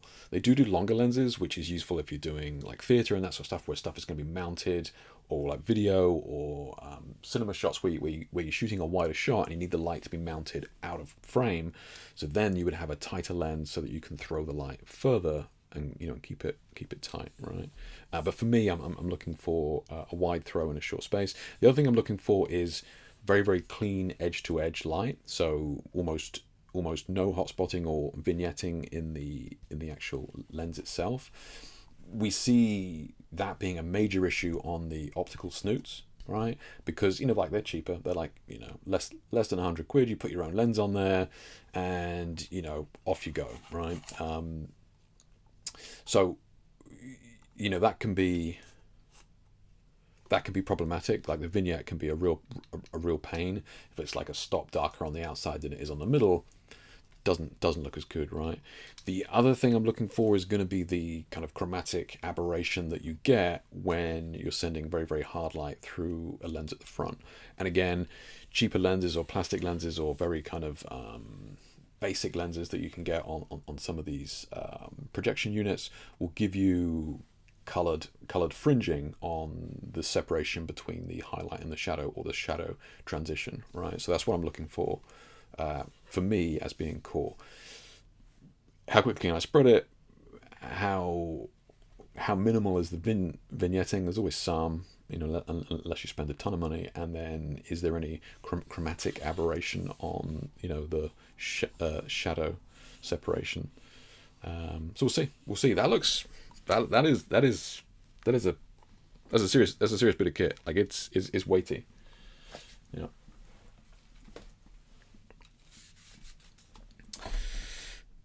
So let's see if we can just.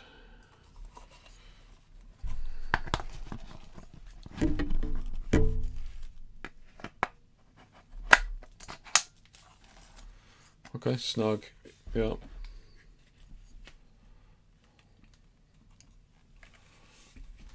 That's front heavy. That's front heavy.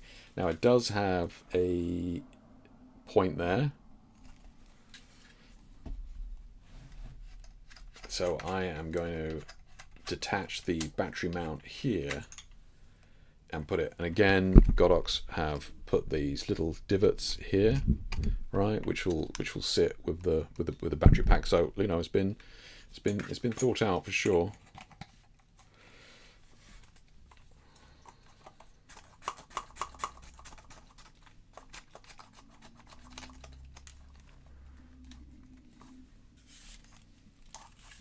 Okay, so that's definitely that feels balanced. Okay, good. That's nice, because there's just no way that was going to sit on the back there. Absolutely no way. Yeah. Okay, that's cool. Right. Let's turn that on.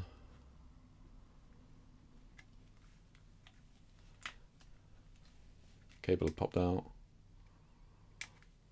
Okay.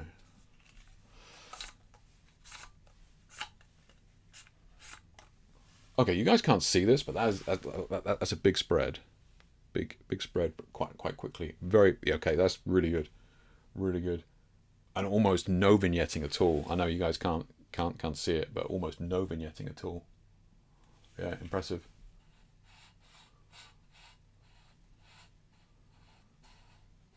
So you got. I'm focusing at the end here.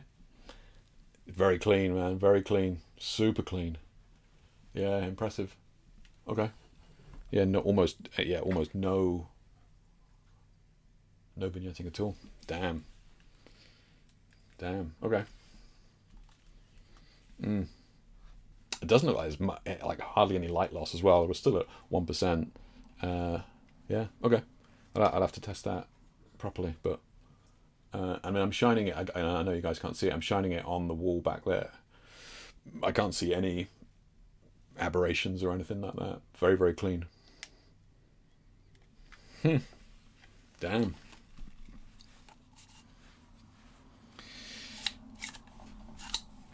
It's a good time to be a consumer, that's for sure. Yeah, that is clean though. That is clean. Yeah. All right, put that down. But again, if you're going to be using that, make sure you're using it on the mount there, because that is very that. Look, it's a very high quality piece of kit, but there is a certain weight that comes with that. Yeah.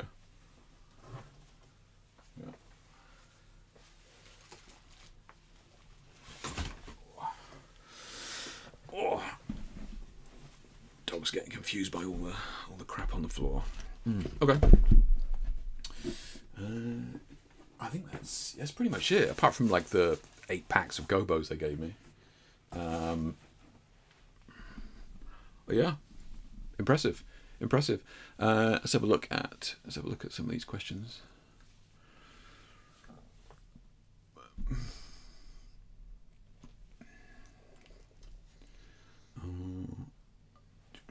flip, Christmas community, we have a Godox fan. All my lighting is theirs, but Nanlite won it for me on the price versus size and cost at the photo show. Oh, really, Paul? Okay, interesting. Hey, by the way, hope you're well. Nanlite did it for you. Okay, yeah. That was RGB though. Well, yeah. Good thing they didn't put it under the mat. Oh yeah, right. Yeah. We're talking about the UPS dude. Yeah. Could you mount the light grip on a tripod and get it vertical? Yes, for sure. Yeah. I think the grip also has a tripod mount at the bottom and on the side as well on the battery grip. So you could basically mount it on a tripod far closer to the mount point as well. Yeah.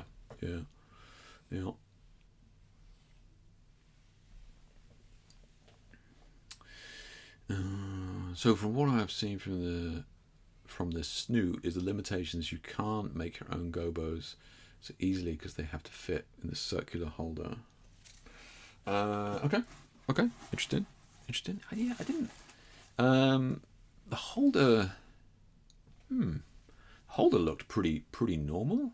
Oh, because you're talking about they need to be actually circular, whereas, yeah. So what? Let me see if I can find it. I think I might tossed it in here somewhere.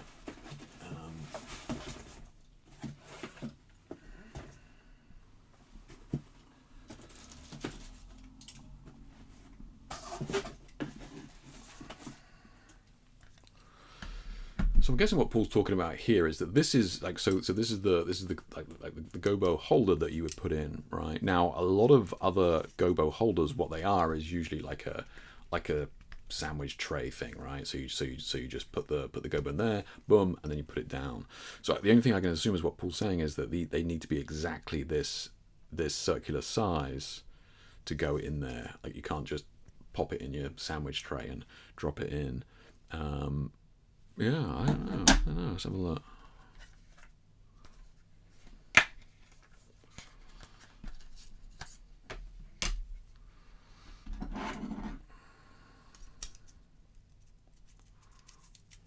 Okay. So that sits in there pretty cleanly. Yeah. I mean, as long as you're making it in that circle, you should be good. But yeah.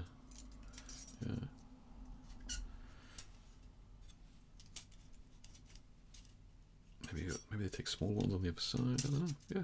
It seems fine. Yeah. Okay. The original Godox optical snoot required you to have a 200K to handle. The gobos were like ninja swords. I cut my fingers every time I used it. Yeah, some of the So one of my original optical snoots was just like the way that they dissipated heat was to have just these huge holes around the side of it, right? Which is fine to get rid of the heat, but not great for light control, right? So if I had it up high next to the ceiling, like a white ceiling, it would just dump light into the ceiling and then it would just spread around the room. So yeah, some of the optical snoots years ago were terrible.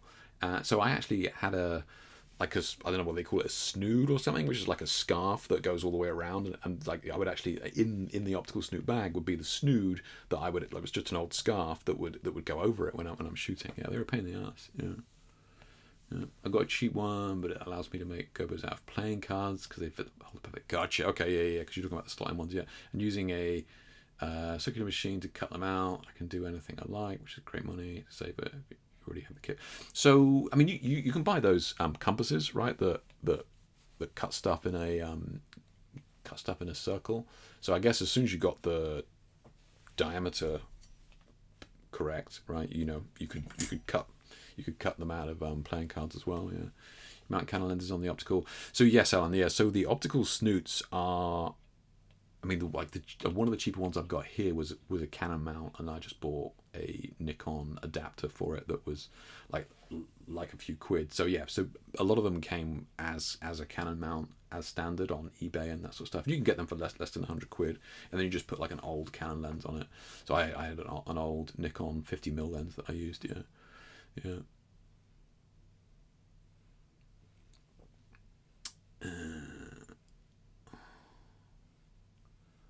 Can the main camera be you, please? Jesus Christ.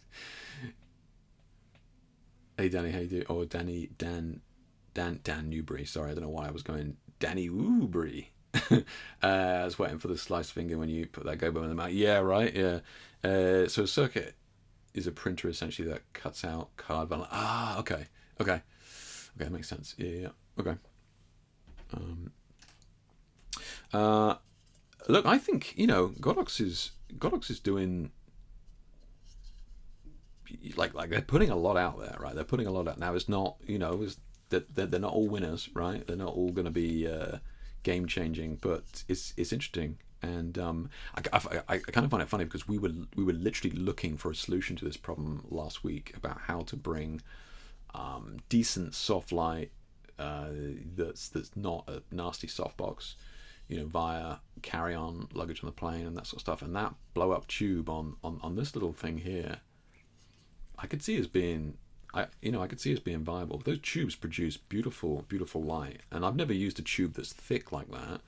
I've only ever used like the thinner tubes. I'd be interested. Yeah, I'm definitely keen to test it out. So thank you for Godox for sending those over. Yeah, just in case it wasn't obvious, they did send it over. It's not a sponsored stream by them or anything like that, but they sent it over for me, in the hope that I would shoot with it and give it a play, which I certainly will do. That tube. I'm interested to see what that tube looks like. I mean, even just looking at the light on me here, looked good, and the little projection unit, which I was like, another one. That's well made. That is well made. Yeah, that is looks like a decent bit of kit for sure, and especially if it's small like that, then yeah, it's good. Yeah. Right. So any questions on that before we move off? Let's see. Yeah. So what we got here. So we got the.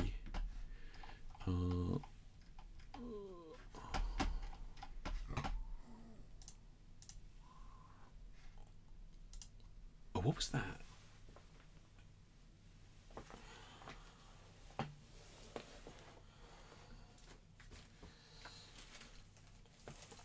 Right. So the battery grip is called the BG02. Of course it is. BG02.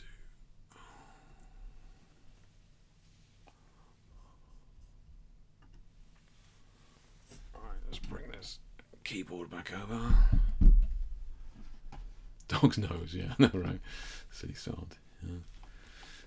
He was getting upset with all the boxes going on the ground as he was sleeping under the desk. Okay.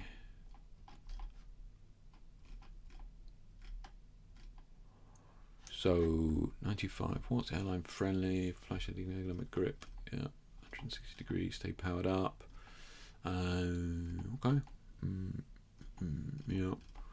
Uninterrupted shooting, flashlights. Yeah. So they got it there on the. They got the special battery adapter. They're on the 8200s as well. Okay. So that's got a special. There you go. Yeah, it's a special battery adapter for it there. Okay. Full power flashes on the 8300 Pro. Okay, so 810. Okay, so on the 200s you're getting around about 1,000 flashes, which is a lot. Okay, and yeah, we got the LED heads here. Oh, there you go. Yes, Grabs is right. So full power, 100 round about an hour or 50 minutes here are on the panel. Okay, yeah. So look, I mean, you even like in fairness to them, like they even show it here, not going the full 90 degrees. Yeah. That's that tripod thread I was talking about. So you have a tripod thread right on the actual head itself there, so you could mount it like that as well. Yeah. Okay. Yeah, and I do like that little fella that it came with. Yeah. So this little guy that you could use with an actual proper light. Yeah. And then that's the 8200 there. Okay. Okay. So that's the battery grip. What do we got? So we got continuous cob lights. ML100R. So this is the full color ones. This is one we were just looking at. We pretty much just covered it all. Yeah, 1800 to 10,000K is what we're looking at. Yeah, kind of fudging numbers a little bit. Oh, there's the fella there. MLSP. We'll have a look at that in a minute. So nothing crazy there. Oh, there you go. Yeah, he's using it there with the tubes. Yeah. Yeah, they got it mounted there as well. Nice. Okay. Yeah.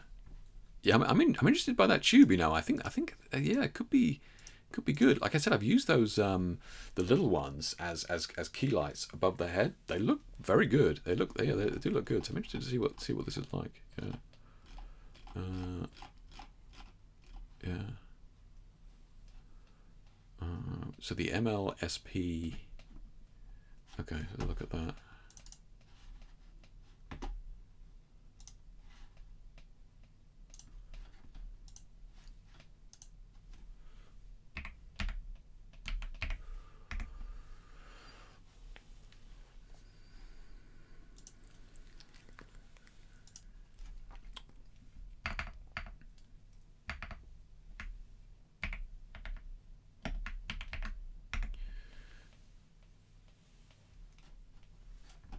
Dude, are you kidding me? Isn't that what I just typed in? You fucking thing.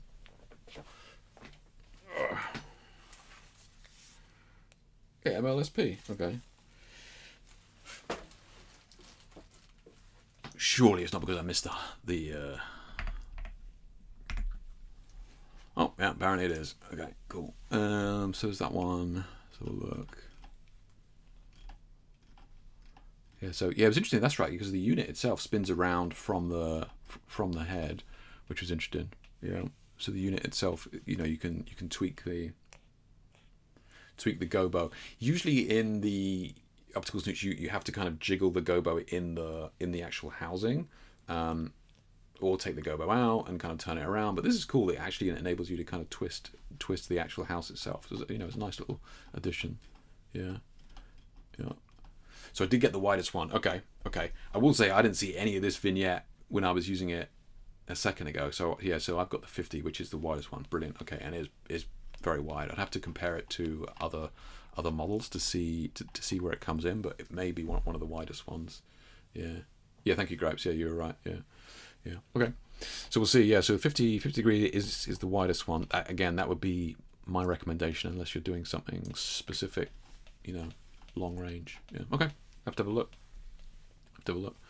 So any questions on any of those, let me know. If there's anything, yeah, in fact, if there's any questions at all, send them to me, you know, either here whilst we're in stream, or buzz them over to me via Instagram.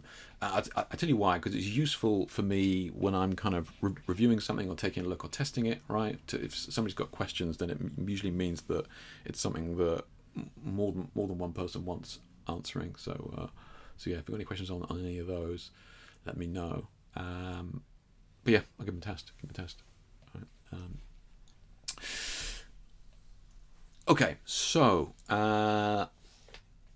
if we move on then, last week I was in Miami, or just north of Miami there in Delray, doing a shoot.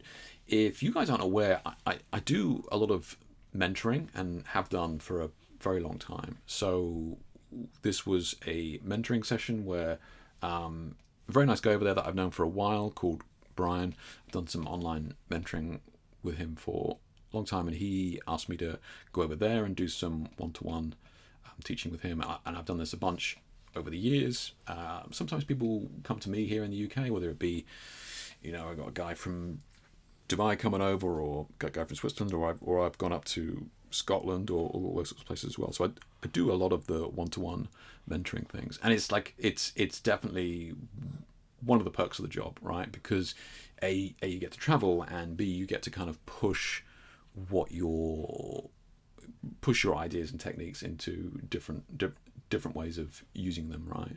So Brian asked me to come over there with the mindset of, how can we kind of shoot boudoir setups basically via the plane, carry on, or at worst check-in luggage. And he wanted to do that in different areas around US, traveling and that sort of stuff. So how could it be done?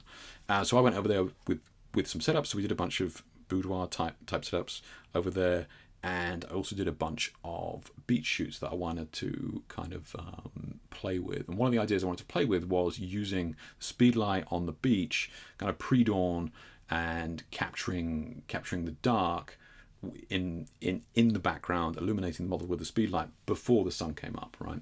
So obviously the sunrise shoots are cool, but once that sun's up, it's very difficult to kind of compete with that. So my idea was to use some speedlights with that, and try and get some cool looks, which is what we kind of did. So just let me shift this dog a second. Oh.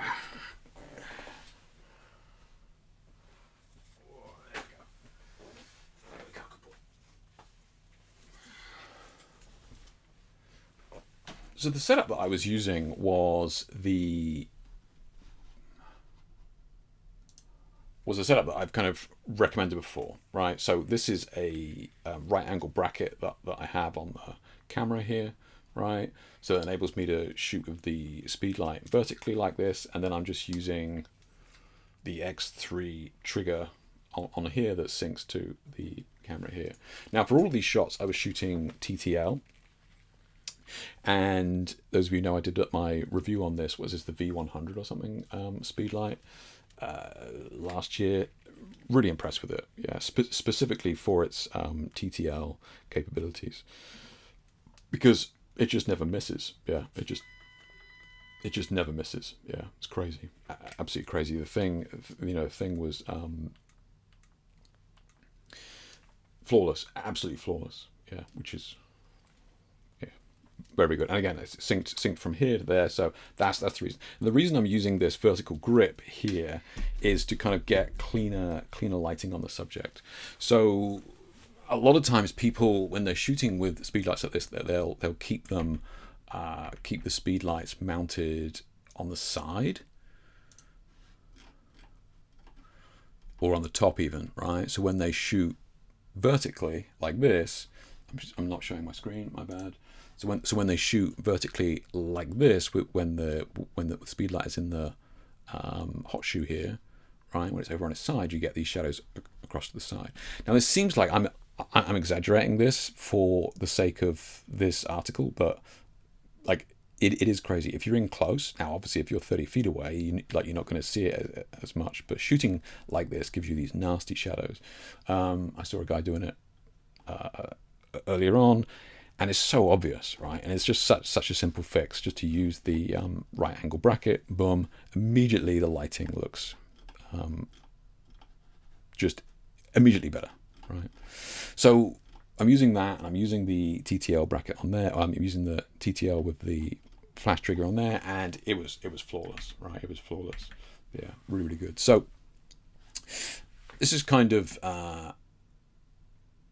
having a look at some of these shots. So again, this is pre-dawn, right? So the sun hasn't come up, and I'll show you these have been color graded, but I did shoot some back of the camera shots as well, which you can see the actual raws from.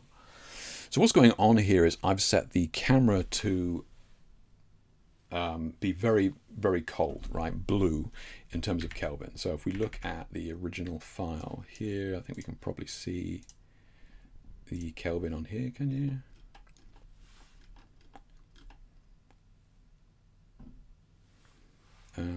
Maybe you can't. I thought you could. But the Kelvin of these ones is going to be very, very warm, right?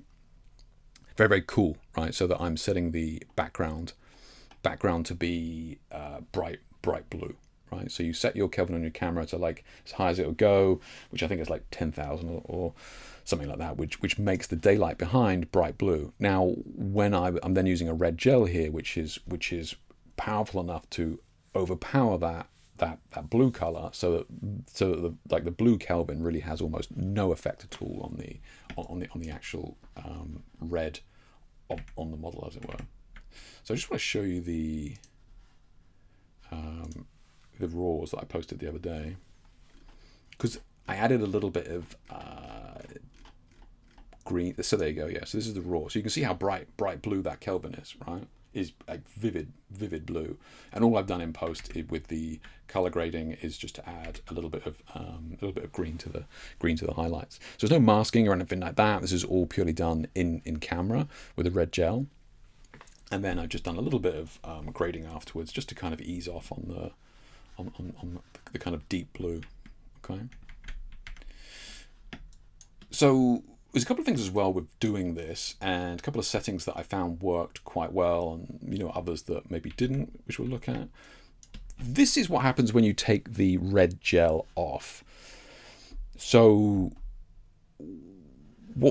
I've taken the red gel off. The camera is still bright blue, but now I'm using a CTO, which is a color temperature orange gel, on the speed light, right?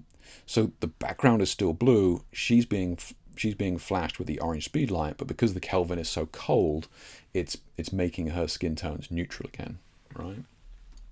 And again, if we look at the raws that I posted, I think it's even more obvious. Yeah, boom, there you go, right? So like the Kelvin is bright blue, bright blue, and you can ease off on that if you wanted. Let's say I'm using a full CTO here, but if you wanted to go like maybe use a half CTO, so half color temperature orange gel on her, then you wouldn't need to push the blue Kelvin so high. You maybe only need to go to like 7,500, 8,000 Kelvin, right? So the blue would ease off a little bit.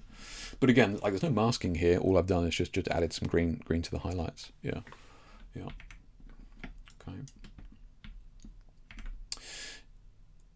So finally, there's one other thing I wanted to mention with these. This is beautiful with her sat down, absolutely gorgeous. Again, no masking. This is just, and you can see the red flash going into the water there. I absolutely adore these shots. Yeah, I think they turned out so well.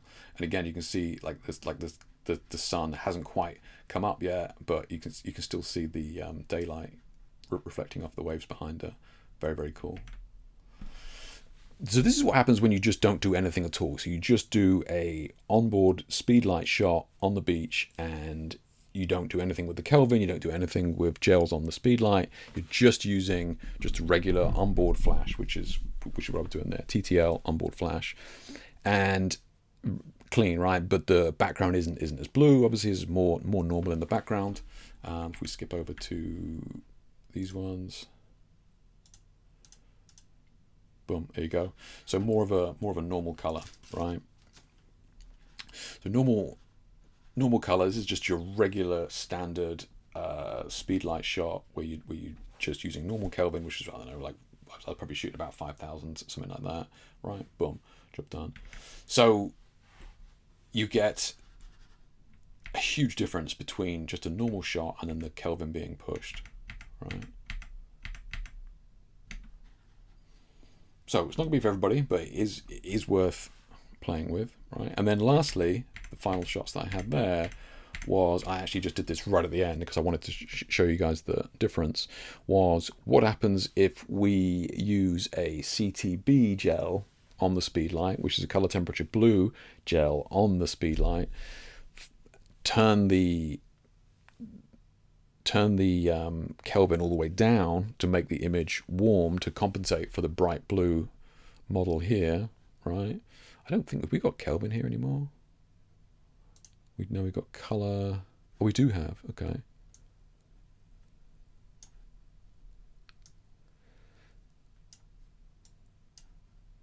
So if we were trying to kind of neutralize the background here, you can see like the, I mean, we probably can't even go enough. But if you were to leave the camera Kelvin set to normal, right, she's bright blue because she's being lit by a bright blue CTB gel on the speedlight, right? Now, what happens when you adjust that, in camera, so that she's now normal, you end up with this very rich, deep orange background behind her. Again, you don't need to go as far as this. You could go, well, that's just way too much, Jake. That's crazy. I would probably go for maybe half CTB, right? And then you maybe go to like 3000 Kelvin as opposed to 1500 or 4000 Kelvin, so that you're not going all the way down, and you're getting more of a natural feel to the shot. Okay. Same here, right? So you're just popping her with that blue gel, and then that's kind of what it she would have looked something like that. You make the adjustments in camera to account for it, and then as a result of that, the background goes bright orange. Okay. I don't think I included any of them here, but yeah.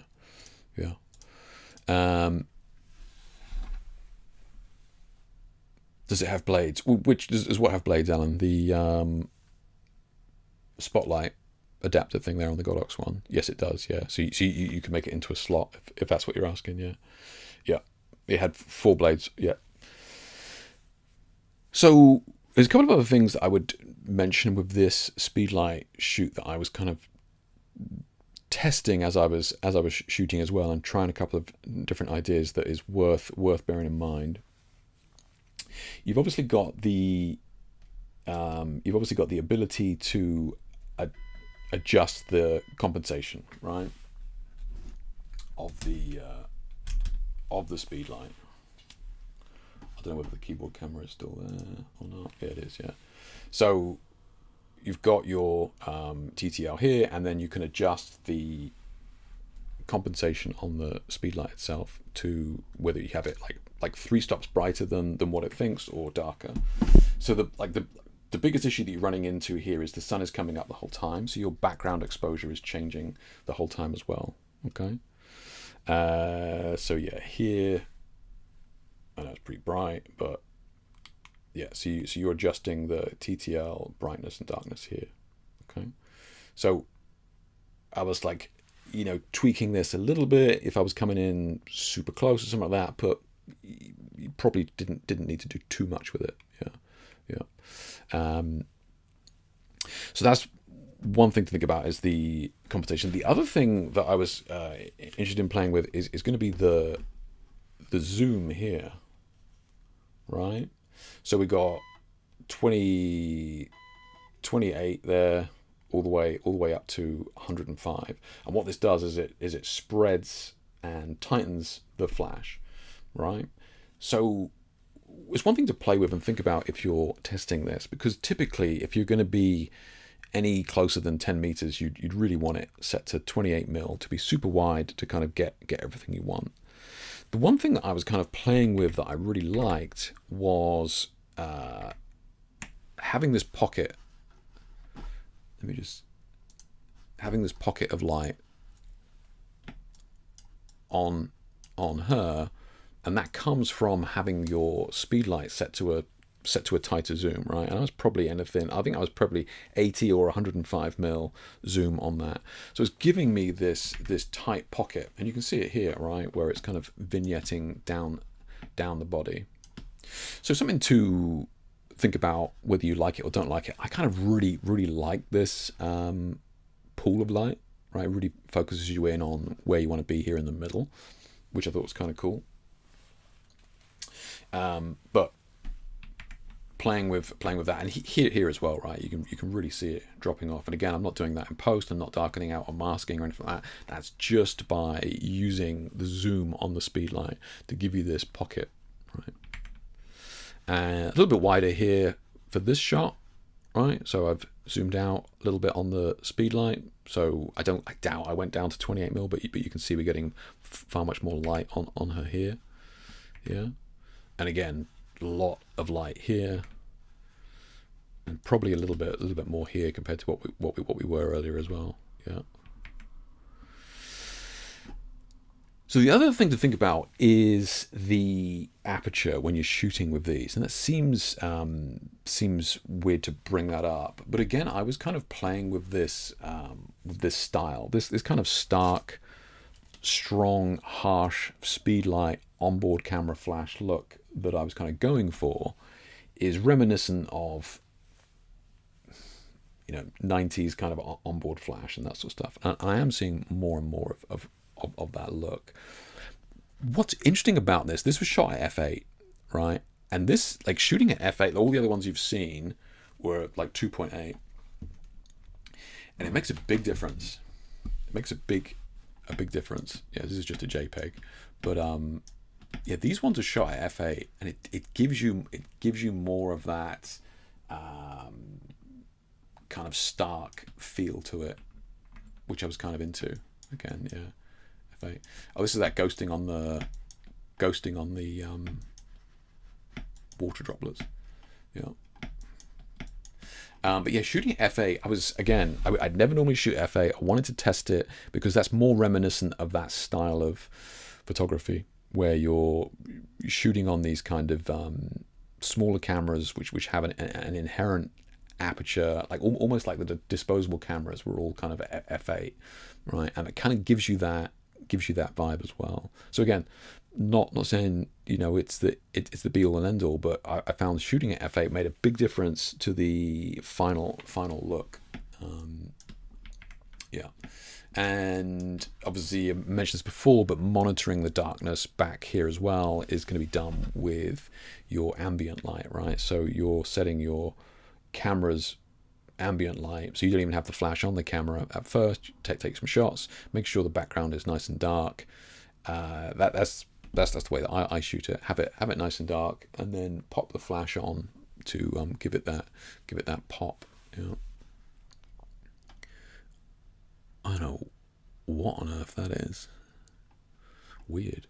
But yeah, I love this style a lot. I was really impressed. This young lady, young mother came down. She does a lot of yoga and that sort of stuff. So, you know, she was very fit, but we managed to get some very cool shots of her with, in my opinion, without too much effort. And you're kind of relying on this very kind of bold style because you're in quite close as well.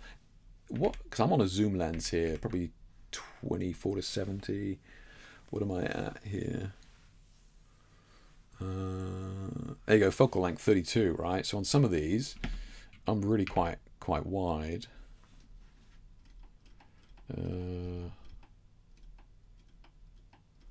32, yeah. I'm really wide on all of these. Let's have a look at these ones. 50. Okay. So I actually took a 50mm prime with me. I wanted to use it, but I was already out in the sea at this point. I didn't want to go back because like there's a difference between it being practically dark to broad daylight is about 30 minutes.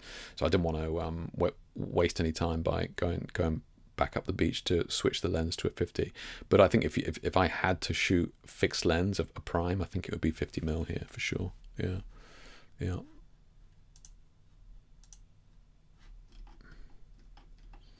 Yeah, shooting at 50 here.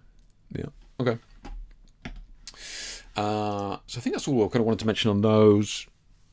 Yeah, keep the background dark, playing with the adjusts. Oh, lastly, the only other thing to think about is how harsh you want the flash to be. So again, on mine, I just had a bare flash like this, right? Now I did bring this little thing here to kind of diffuse it, and the guy Brian who I was shooting with, he had a big Magmod diffuser on, so that's something to think about. I personally preferred it without. I wanted to kind of lean into that stark that kind of stark onboard flash look, so that's kind of why I ended up going for it like without. Yeah, can I? Thank you. Yeah, I just think I preferred the harsher. I wanted to pick up some of the highlights as well on the skin. You kind of see it here. Yeah. So again, thinking about the zoom, think about the how soft you want the actual speed light itself to be. Think about the darkness behind the subject as well, and think about the zoom on the flash, which I already mentioned, and then you got the exposure compensation with TTL as well. But very, very fast, very, very effective shots, and I love these gelled ones. Absolutely love these with the colors. Yeah, and like again, no mask or anything like that. Yes, they look different from the raw, but really all I've done is I've added a bunch of greens to the highlights. Didn't affect the reds. It just so I'm not like I masked out the model and then brought up greens in the background. No, I just added greens to the highlights overall, and it didn't even touch the red. Yeah, just to give it a little bit more depth to the color grade in the background rather than it just being that pure stark blue. Yeah, but yeah, cool setup. Very, very quick and easy to do. Very simple, and I could see that LED tube being used there as well. If I was hand holding that LED tube, as long as it wasn't too windy, I could see that thing blowing off. But yeah, the speedlight and TTL is just so good, so good. I actually shot some images on the GFX with it as well. Yeah. But any questions on that? I will put together a proper article on that as well, a Technique Tuesday in the coming weeks. So yeah, there'll be more detail there as well if you're interested.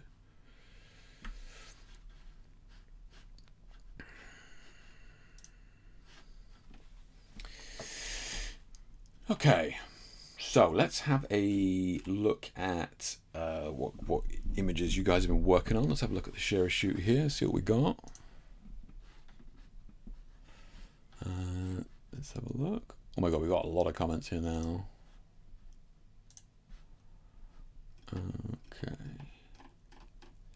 Okay. Just whilst I'm going through this, has anybody shot that style before? Like the speedlight on top, the onboard flash, quite stark. I know obviously it's prevalent in weddings and that sort of stuff, but I'm kind of talking about using it as more of a creative tool rather than a necessary tool at a wedding and that sort of thing.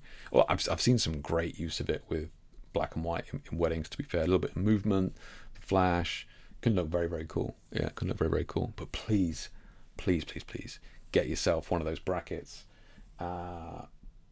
Brian, the guy I was shooting with, I need to get the link off of him because he had a fancy bracket that meant that he could switch it from portrait to landscape, so the flash was always above the lens. So I need to get that link because that was very cool. This one was a pain in the ass if I wanted to change it to portrait mode, but yeah, if you're going to shoot it, especially close like that, please use that bracket. Yep. Okay. So Anders is up first here. This is looking cool. Here's a picture I shot this weekend. It's a 4-light setup with gridded 90cm octa as key. Okay, so we've got the key coming in here. Yeah. So we've got the blue gelled strip boxes filled. So we can see the blue over here on this side. Yeah. And CTO gel bare flash as kicker, which I presume is we're just getting a little bit of a highlight in the hair here, or you mean kicker from below? I can't see much light in there. Maybe there's something there.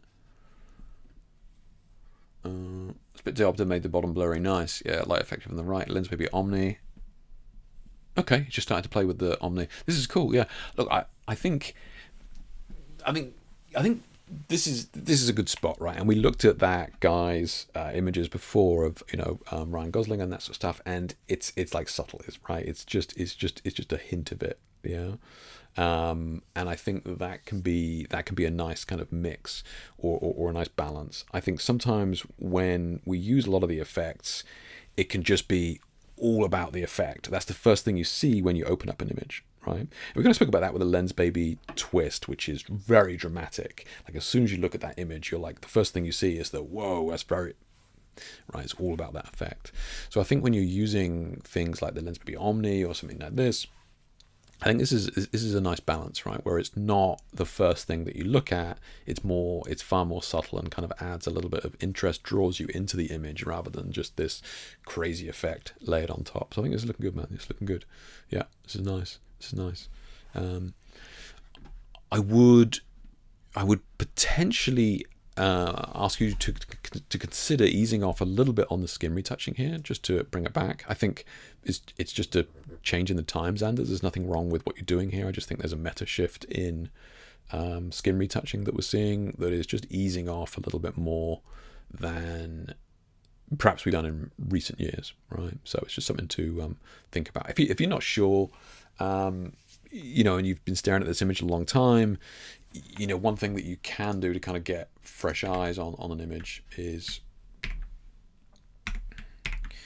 bring it in. This is something that I used to do a lot when I was kind of starting out, is you just bring it in and you just kind of look at it in the mirror or flip it horizontally, right? And that forces your eyes to look at the image fresh, and then you kind of go, yeah, okay, you know, seeing it with fresh eyes, as it were, you know, gives you a easier understanding or fresh appreciation for the shot. Yeah. As has used it with dancers outside. Oh, I can see that. I can see that working. Did you do it where the background was kind of darker, Alan? Did you try that where the background was darker? Because I could see that being very cool. Yeah, very cool. Especially with the speed light capturing them moving and stuff. Yeah. Wait till you see my shot. Right? Shit, did I just do? Let's have a look. So we got one for Christian here. 2 softboxes, red and blue gels, 1 big Oxter frontal. Okay. So we got the red over here and the blue on this side, and then we got the Octa in the front there. Okay. Okay. This is cool. This is cool. I mean, in terms of the lighting, it's good. I would just say maybe just ease off on the exposure a touch, just so we can kind of see some of the color a little bit more. You know, because whereas this red is kind of going into this pinky peachy color, and this blue is almost losing all of its color here. So I would say I don't think there's anything in here from the from the JPEG, but as soon as we darken this down, you'll start to see that you know, some of this color starts to come back a little bit. Yeah.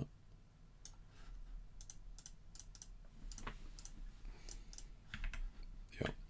But cool idea though, having the two softboxes either side and then the Octa in the middle. I think sometimes as well, maybe be interested to see what it's like with a beauty dish with a grid on here in the front, because at the moment that Octa is kind of washing out a lot of the colors on either side of the face. I'd be interested to see what that would look like with a gridded beauty dish. You know, have a little bit more focus on that light in the front, which allows room for the color gels on either side just to punch through, right? And like, you know, like the golden rule, you can only apply a gel to a shadow. So if you have something in the foreground here, like an Octa that's kind of getting rid of a lot of those shadows, it's kind of hard for those gels to kind of breathe. Yeah, but very cool though, very cool. Hey, no worries, Anders. Yeah, thank you as always for sharing. Yeah, very cool. We've got one from Sin here, or Wibbly. Jumping on the red theme, 2 lights, including Godox optical snoot with a circular gobo. Okay, so which one is this, Sin, if you're still here? Which Godox optical snoot are you using? Is it the one that I just showed, or are you using the big boy version? Because they do a big boy version, actually. Yeah, no, I've got that one. Yeah. Yeah, so this is cool, though. This is cool. So this is what Sin's doing here is, like you said, he's doubling down on the red theme, so the red dress, the red lips, the red background, and this is a tough one with the spot on the red background, because I'm always unsure as to where to take this color, right? Because everything else is this nice deep red, and then we have this kind of orangey color as a result. So I'm kind of always torn on that. When I shoot this, I tend to go, okay, I'm going to go with this being white, and so I'm going to use a white background, and then I'm going to just use the red around the outside and then keep it clean. But I think you could probably play with this spot color here and take out some of the yeah, let's have a look. I don't know whether we can do it here in the JPEG, but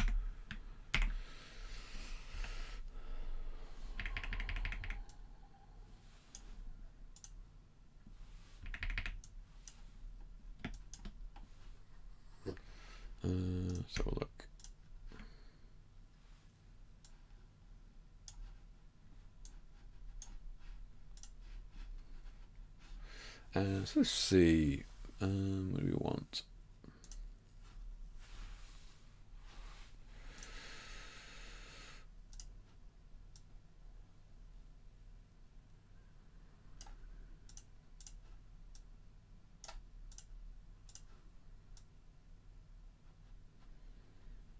Yeah, it's tough to know where to go with it. How do we darken it down completely? Just do it like that.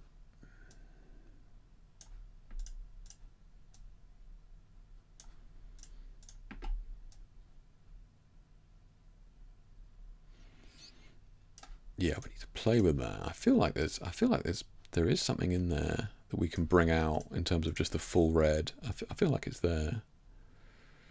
Maybe we just need to darken it down a bit more. But yeah, I think when I'm doing this, I would do red and then the white to kind of deal with that. Yeah. Let's see. I'm kind of curious.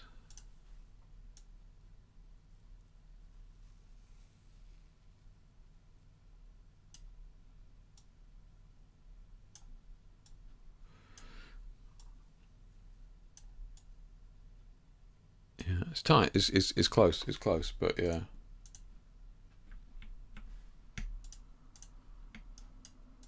Yeah, definitely taking some of that peach away. Yeah, beautiful shot though. Beautiful shot. Beautiful model, and I particularly like the stark, skin tone that you've gone for. The retouching on the skin tone is very, very clean. So what do I mean by that is I know that you would have kind of done a little bit of work in post to make sure that this skin tone is all the same tone, especially with the necklace and the ribbons here.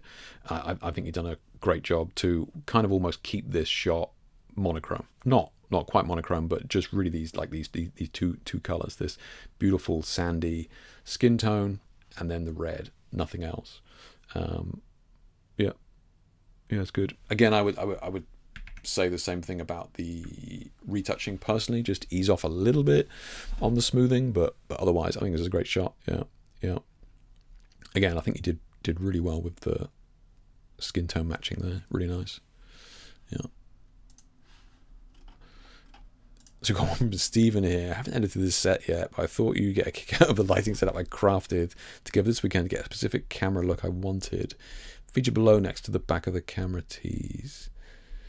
So this is as AD200, yeah, with the metal tube still on it. Okay. And the grid from an old speedlight attachment to it. Okay. This is bold, man. This is bold, and like you're getting that is a stark light. Yeah. Okay. Look, you know me. I am always a fan of messing around and playing with these DIY setups and playing around with getting something. I've absolutely done my fair share of cereal box and toilet tube lighting modifiers in the past. So yeah, this is great to see you kind of playing with this. I mean, all that matters is the result, right? And that I think the stark result that you've got there seems to be working, especially with the kind of pose and story that you're trying to tell with it. You're not trying to do soft beauty boudoir lighting with this modifier. So yeah, I think what you're doing makes sense. Yeah. I'd be interested to see the shots on that, like the final shots. Yeah. Paul Susanna to believe we've both done the same course with the light stretch wording. Oh, the finger slicer version 1. Okay, yeah. Since talking about the optical snoo. Okay. I use Canon EF 50mm 1.4. Okay. So just 2 seconds, Ryan. I'll come back to this. We're looking at. Yeah, I don't know how much you had to edit that, but that looks clean. It looks clean. I'm talking about the edit as in the vignette, but yeah. I mean, it works, right? Yeah. Red paper background, 8400 in the Snoot 8600 profile light. Okay, nice. 2 lights. Looks good, man. Looks good. Yeah, very clean.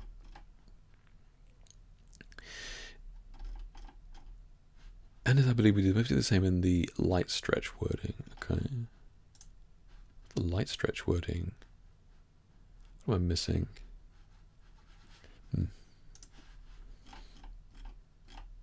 Okay, back to Ryan's shot. Here's another one from a lightbox background with split diopter filter. Okay, you guys are getting crazy with the diopters. I love it. Yeah, it's cool, right? Playing with it. And this is with the going to be the light behind, and I don't know, maybe he's got a full CTO in there or a full orange gel in there, and then just kind of letting the actual light source, which is this bit, bleach out entirely, and then just let that warmth creep around. It's cool. Yeah, I like it. And you know, like you're playing into it. You're not trying to have her with her back to it or anything like that. Like you've got her angled to the side. You're going for these more silhouette portrait shapes with the, getting the hands up and that sort of stuff. I think it's cool. Yeah, it's good. It's good. Yeah. Again, I'm always a fan of seeing people play with the different things in front of the lens and just getting creative with it, right?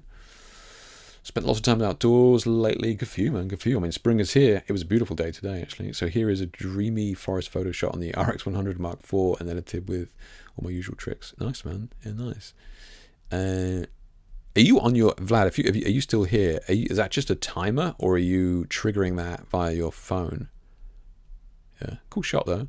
And again, nice kind of post pro on this, by having it kind of darker corner and brighter highlight. Yeah, it's cool, man. It's cool. Yeah, good stuff. Nice grade as well. It's not a grade that I would have immediately gone to, but it definitely works here.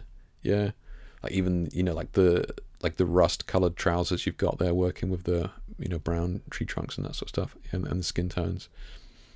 Yeah, good stuff, man. Good stuff. Maybe darken down the hand a little bit, like the front facing hand here, just because it's it's going a bit pinky or peachy here compared to the face. I kind of like the skin tone here. Here it's going a bit red, so maybe just kind of dial that back if you were being nitpicky, because I would not normally be that nitpicky. As Vlad has just been here a long time as all. Yeah, good stuff, man. Good stuff. We've got some down here, the replies, but we've got the before and after. Okay.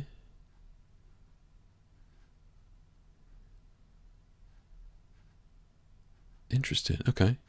Before and after, use the thumbnail on one of the recent videos. Nice. Okay. Yeah, I'm just looking at the advanced masking YouTube thing there. I'm just looking at what the masks have used. You can really see you brought it back here in the trees. Yeah. Huh. Yeah, and again, like these, darker shadows. You brought a lot of that back there as well. Nice, good stuff. And here is the more portrait 800 looking at it with the piece super far more. Here is the looking at it by that super far from a real portrait. Okay. Gotcha. This works as well though, man. Just having these pockets of reds in here, like you're really drawn into that. Yeah, it works. I'm kind of let me see. Tough one. I like both, but I do kind of like the fact that we're being sucked into that one with the reds there. Yeah, very cool.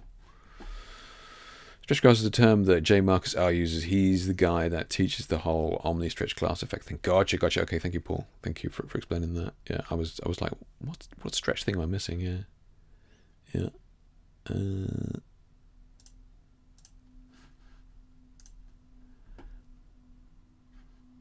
Oh, this guy. Yeah. Okay. Yeah. Okay. Camera on tripod with Wi-Fi extender under it, and camera on tripod with extender under it and triggered via the app on my phone. So you are doing it by the phone. That's cool, man. Yeah, that's cool. Okay. Yeah, so you're firing the image there on the phone. Interesting. Okay.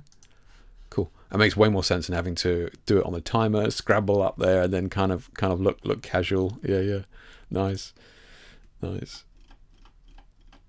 Oh, rare treat from Ludwig here. Absolute pleasure, mate. Let's see what we've been doing. This is the final shot from a series I've done lately called Black Cat, One Last Game, a story about a poker player who fell from grace involved in a decisive game of her life, literally. Inspired by Art Deco and Hollywood movies. Okay. of the 40s and 50s era. I was just looking at the lighting. Sorry, it's a photo series I've done to turn into a movie. Everything was done in camera with a custom props and background. If you want to see the whole story movie, here's the link. Boom, boom, boom. Okay. Thank you. Needless to say, your cinematic studio lighting workshop was very helpful to get it done. Totally unprovoked. Honestly, unprovoked advert there from Ludwig. But no, I've known Ludwig for a while. He's certainly done the cinematic online workshop with me. I think he's done some other bits in the past. But yeah, it's always a pleasure seeing his work. Very, very cool. If you haven't seen it, then, and if you're in here, Ludwig, then drop your Instagram, because you've got some beautiful shots on there. That's a very unique style, I think. Yeah, still a very unique style. But this is really well done, man. Really well done. And it's saying all in camera. So this is about, getting the lighting right here. So getting like the foreground lighting, not to be so dominant, leading into, the subject lighting, and then having the, this, whatever this is going on back here, which is very cool. As always, loving the glow, the 80s, 90s glow vibe, and great color balancing, right? Reds and greens, doing really well with the reds and greens here. Knocking back what's not important, bringing forward what is. Beautiful work. Yeah, beautiful work. Yeah. Personally, I still feel like the green backlights are a little bit hot for me, right? I would be, and maybe you're kind of torn between a rock and a hard place with, well, I kind of want, if these lights are creating the flare here or whatever, but I still feel like these greens from behind are just overcooking the skin a little bit, and we're losing some of that color. So, and look, this is something that we can talk about another time, but this is not about what's correctly exposed. We need to remember the angle of incidence as well, right? So if we were to take a light meter reading here, maybe it's fine, right? But because of the angle that we're looking at with these backlights, it's very easy to overcook those backlights, because we're looking at the direct reflection of the light in the object that we're photographing, right? So typically on the face and hair, this is why it kind of blows out, not because it's, if you were to take a light meter reading, I was correctly exposed. It's about looking at the angle of incidence into that light. So it's not just about lighting the surface, it's the angle at which that light strikes the surface. And this is why backlights and hair lights like this can often be a little bit overcooked, because, they're like, well, it's correctly exposed, but it's the it's the light bouncing off the object that's giving you that blown out highlight. Just theoretically, imagine if she was wearing latex here, right? We would see that this would be a blown out highlight, like a catch light, a reflection of the light source in that latex. Now, obviously it's not latex, but the same thing happens with skin, and which is why we lose that color data. Yeah. Beautiful shot though, beautiful shot. Yeah. The phone is key for my self-portraits, as it helps me pose my body properly. Oh, because you can see it. Yeah, clever. Okay, because my wife does self-portraits, but she just bought a little fob that she's linked up to her camera. But yeah, you're right. She can't see the pose. Yeah, good point. Yeah, that makes way more sense to use the phone as a trigger. I like it. Yeah. Amazing photo, I believe, is a creative decision, but wouldn't the light on the shoulder make more sense? It's gold because the light on the back is gold. So you mean here? So, Sam, you're absolutely right. Creative decision. So I can see an argument for both sides. I can see your argument. I would say that I think the green works here to add the contrast, and I think we have these what looks like green lights back here. So I think that it works personally. Could you have done it with the gold? I think you could have done. Yeah, I think you could have done. But I think the green works here as well. Yeah. But I like where your head's at. Yeah, for sure. Yeah. Hey Twixter, how you doing? Good stuff. Tony coming out strong. Still coming to grips with the power setting on the LED lights. I'm not using softboxes or other soft. My brain. I apologize. Right, let me start again. I'm not using softboxes or other soften accessories enough, because I think I am not going to have enough light if I do. Okay. I'm not going to take all the blame on that one, Tony. the Australian in you was coming out in that sentence. I'll allow it. This is a beautiful shot, Tony. This is really, I love the colors. You know, I know I mentioned it to you earlier on, but yeah, absolutely love the colors. Yeah, I mean, I think what you're talking about there is the softening and that sort of stuff. Like, softening the colors does a couple of things. One, it will spread the colors. You don't have as much control over that color, especially in a small space.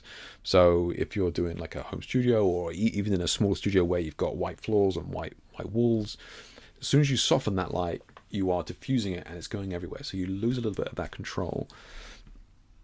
The downside of not doing that is so if you don't soften it and you have this harder light, what we have is this kind of, it's quite easy to clip that data, especially in the colors, right? Because we haven't softened it out. So now we have this very strong light that is going to be very easy to clip. And look, when I first started using gels, I would use all like snoots and barn doors and grids because they're very easy to use, right? You point the color exactly where you want it, job done. But as a result of that is that it's very easy to blow out those colors. And I presume you could probably find some of my very, very old gelled lighting images online somewhere. I think I show them in my gelled lighting course, but using those hard light modifiers, it just blows out the color. And that's kind of what's happening here. We can see the color is clipping here. So we have this beautiful, nice tone and stuff here in this, you know, peachy color, and then it just blows out here, right? And the same here, right? We're losing this kind of teal color here. So if you're not using softboxes or other softening accessories, because I think I'm not going to have enough light if I do. So if you're worrying about the power,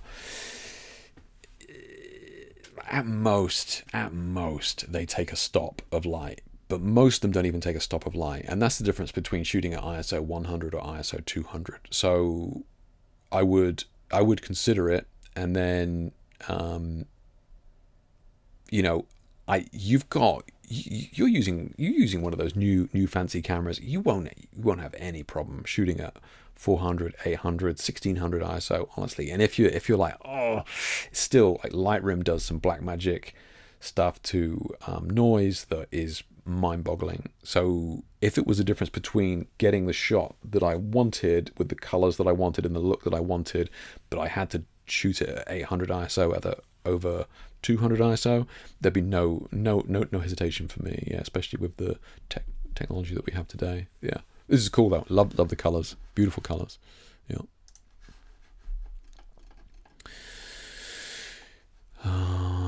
Jamie phoning in his excuses. So Jennings, we got here photo from Pexels. Hey, there we go. Okay, Pexels Orlando meetup. Right. Let me see what this is. Pexels Orlando meetup. Let me see what this is. I feel like I'm missing out. Oh, there we go. Okay.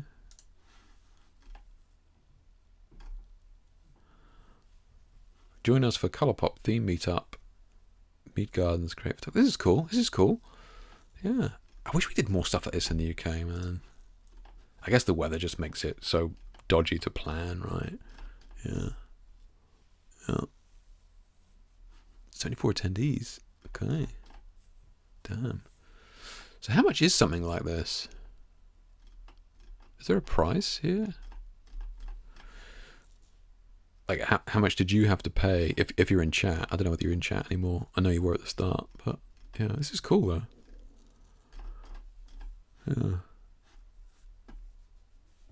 Yeah. Yeah, I wish we had more of that stuff. So this is cool. So you just get there and you kind of get together, have some models and shoot and share ideas and that sort of stuff. I think that's brilliant. I think it's really cool. Yeah, it's really cool. Really cool. Look, I think the vibe here, like normally I'd be like, ooh, you know, we need to ease off on the Kelvin here. It's a bit warm, but I think it suits the mood, right? And I think the warmer kind of Kelvin that we have here definitely suits the 80s vibe or 70s vibe. We've got this, deep shag pile carpet. We've got the outfit, right? We've got the music here. So this kind of warmer, kind of nostalgic look, I think, works. And I think this is really important to remember, that Kelvin, it's not about being accurate with Kelvin. It's about what looks best, right? And you guys in here are all pretty good with this, but so many times I come across people who are struggling with trying to use a grey card and all this shit, and a color checker, and like, Jesus Christ, like it's and calibrating the monitor. Like, there's a time and a place for that, sure, right? But most of the time, Kelvin and white balance is about what looks good for the story that you're trying to tell, right? And this is a great example of this. Kelvin is not correct here, but it suits the mood and it tells the story. So I think this is a great shot. Yeah, good stuff.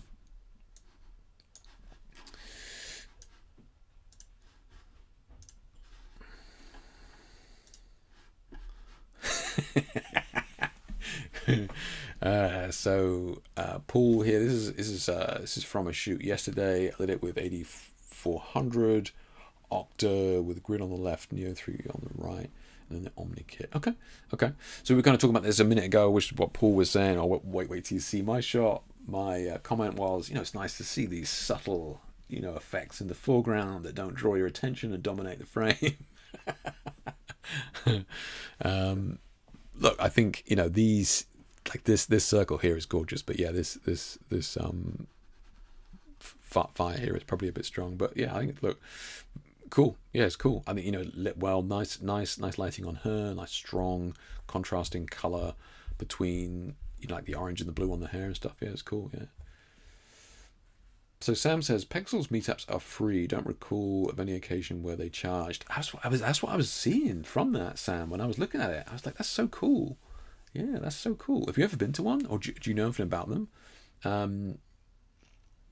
Like, how many people turn up? I mean, it said like 74 attendees on that one, but that's just the people who signed in to the website to say they were going. I wonder how many people turn up. Very, very cool. Great opportunity to meet actually, like-minded people doing the similar thing. Yeah, awesome. Yeah, that's great that they have those non-profit things like that. That's awesome. Yeah, really good. So Paul, this is a great shot, undoubtedly a great shot as always. But yeah, my previous comment on don't dominate the frame probably stands, but it still works. Yeah, they host often. I host Creative Socials too. Oh, nice, Sam. Okay. Where are you based, Sam? Yeah. We've got a black and white one at the end here. This guy is new, so I'll allow it. This was taken in an industrial area in Adelaide. Oh, he's Australian as well, so I mean, one of your brethren, Tony, using only natural light. Oh my God, natural light. Well, it shows contrasting expressions on the self. The person sitting down is Jace, transgender identity with a very masculine person standing behind. Okay, so I mean, he's got a story there, and to be fair, horizontals and verticals line up, looking good. Okay, we'll allow the black and white on this occasion because you're new, but for the most part, we tend to stick to color here. Yeah, real good selection of stuff here, guys. Super creative. Yeah, very, very creative. A lot of color, a lot of creative lighting, whether it be with gobos or, we've got the colors here, artifacts in front of the lens with these things that you're using. People just, I don't know what they're doing with this. Stephen, I'm only teasing. Good stuff. Everybody being very, very, very creative. Love to see it. Testing new ideas, playing with new things. Brings a tear to the eye. Beautiful moment. Fantastic work, guys. Really, really good. We're going to start closing this out. Any questions about anything, let me know. As I mentioned before, look, the online mentoring and stuff that I do, make sure you check it out. We've got some workshops coming up. We're doing the water tank workshops coming up. Online workshops. All my online workshops are still there, so check those out. And like the mentoring, right? If anybody's interested in taking it seriously, then reach out and let's see what we can work on. Yeah, I'm always happy to travel to Miami. If you need it, just let me know. But it doesn't need to be. We can mentor online is fine. New water shoot coming up. Anybody's interested in doing that water workshop that's coming up in July? I know it seems like a million years away, but it's half filled already, which is great. So check that out. That's going to be really cool. Again, playing with water should be good. I think that is it, guys. That is it. Don't forget to like, comment, subscribe, all that stuff. Yeah. So Sam says he's based in LA. Hard to do in other places because of lack of creative spaces, and I hate public photo walks. That's true. You're right, Sam. Yeah, the equivalent is probably photo walks. You're right. Yeah, you're right. Yeah, that is. That's super common here, actually. Now that you mention it, photo walks. Yeah, not really for me. Yeah. Jake, have you tried the Oreo lens yet? Have one. It's great fun. Push you to be creative. That's the. Did you pick one up, Paul? So this is that's the disposable camera lens, right? Little plastic lens that they whack in an Oreo and then sell it to you for 50 quid or something. Is that the one? I'm only teasing. No, it like look, as I said, I'm all for playing around with creative stuff, and yeah, like I've they used to make old Holga lenses with adapters onto Nikons and that sort of stuff, and yeah, like. Ton of fun. Tell you what you can do, Paul, is you can try free lensing with that thing, that Oreo lens. So what free lensing is, just not attaching the lens to the camera, but just holding it in front, and you get some pretty cool light leaks and that sort of stuff in those old lenses, because they're usually fixed at a very tight aperture, so you don't need to worry too much about focusing, especially if you're out and about. But yeah, it's cool to play with. Yeah. Post some shots next time, Paul, of the Oreo lens. I'll be interested to see what you're getting with it. Yeah, it'd be cool. All right, guys, it's been an absolute pleasure. We covered a ton today. Any questions, let me know. And we got the Godox I'm going to shoot with that tube. I'm really interested to see what that tube's like. Really interested to see what that new optical projection unit is like. Super tiny. You can whack that in a rucksack with a couple of lights. It weighs a little bit, but it doesn't take up much room, which is good. Really interested to see how that stands up. So I'll keep you posted on that. I think that's it, guys. Maybe in a couple of weeks we'll do another one of these, and I shall look forward to seeing you then. Take care until then, and I shall catch you in the next one. Stay safe, guys. Bye for now.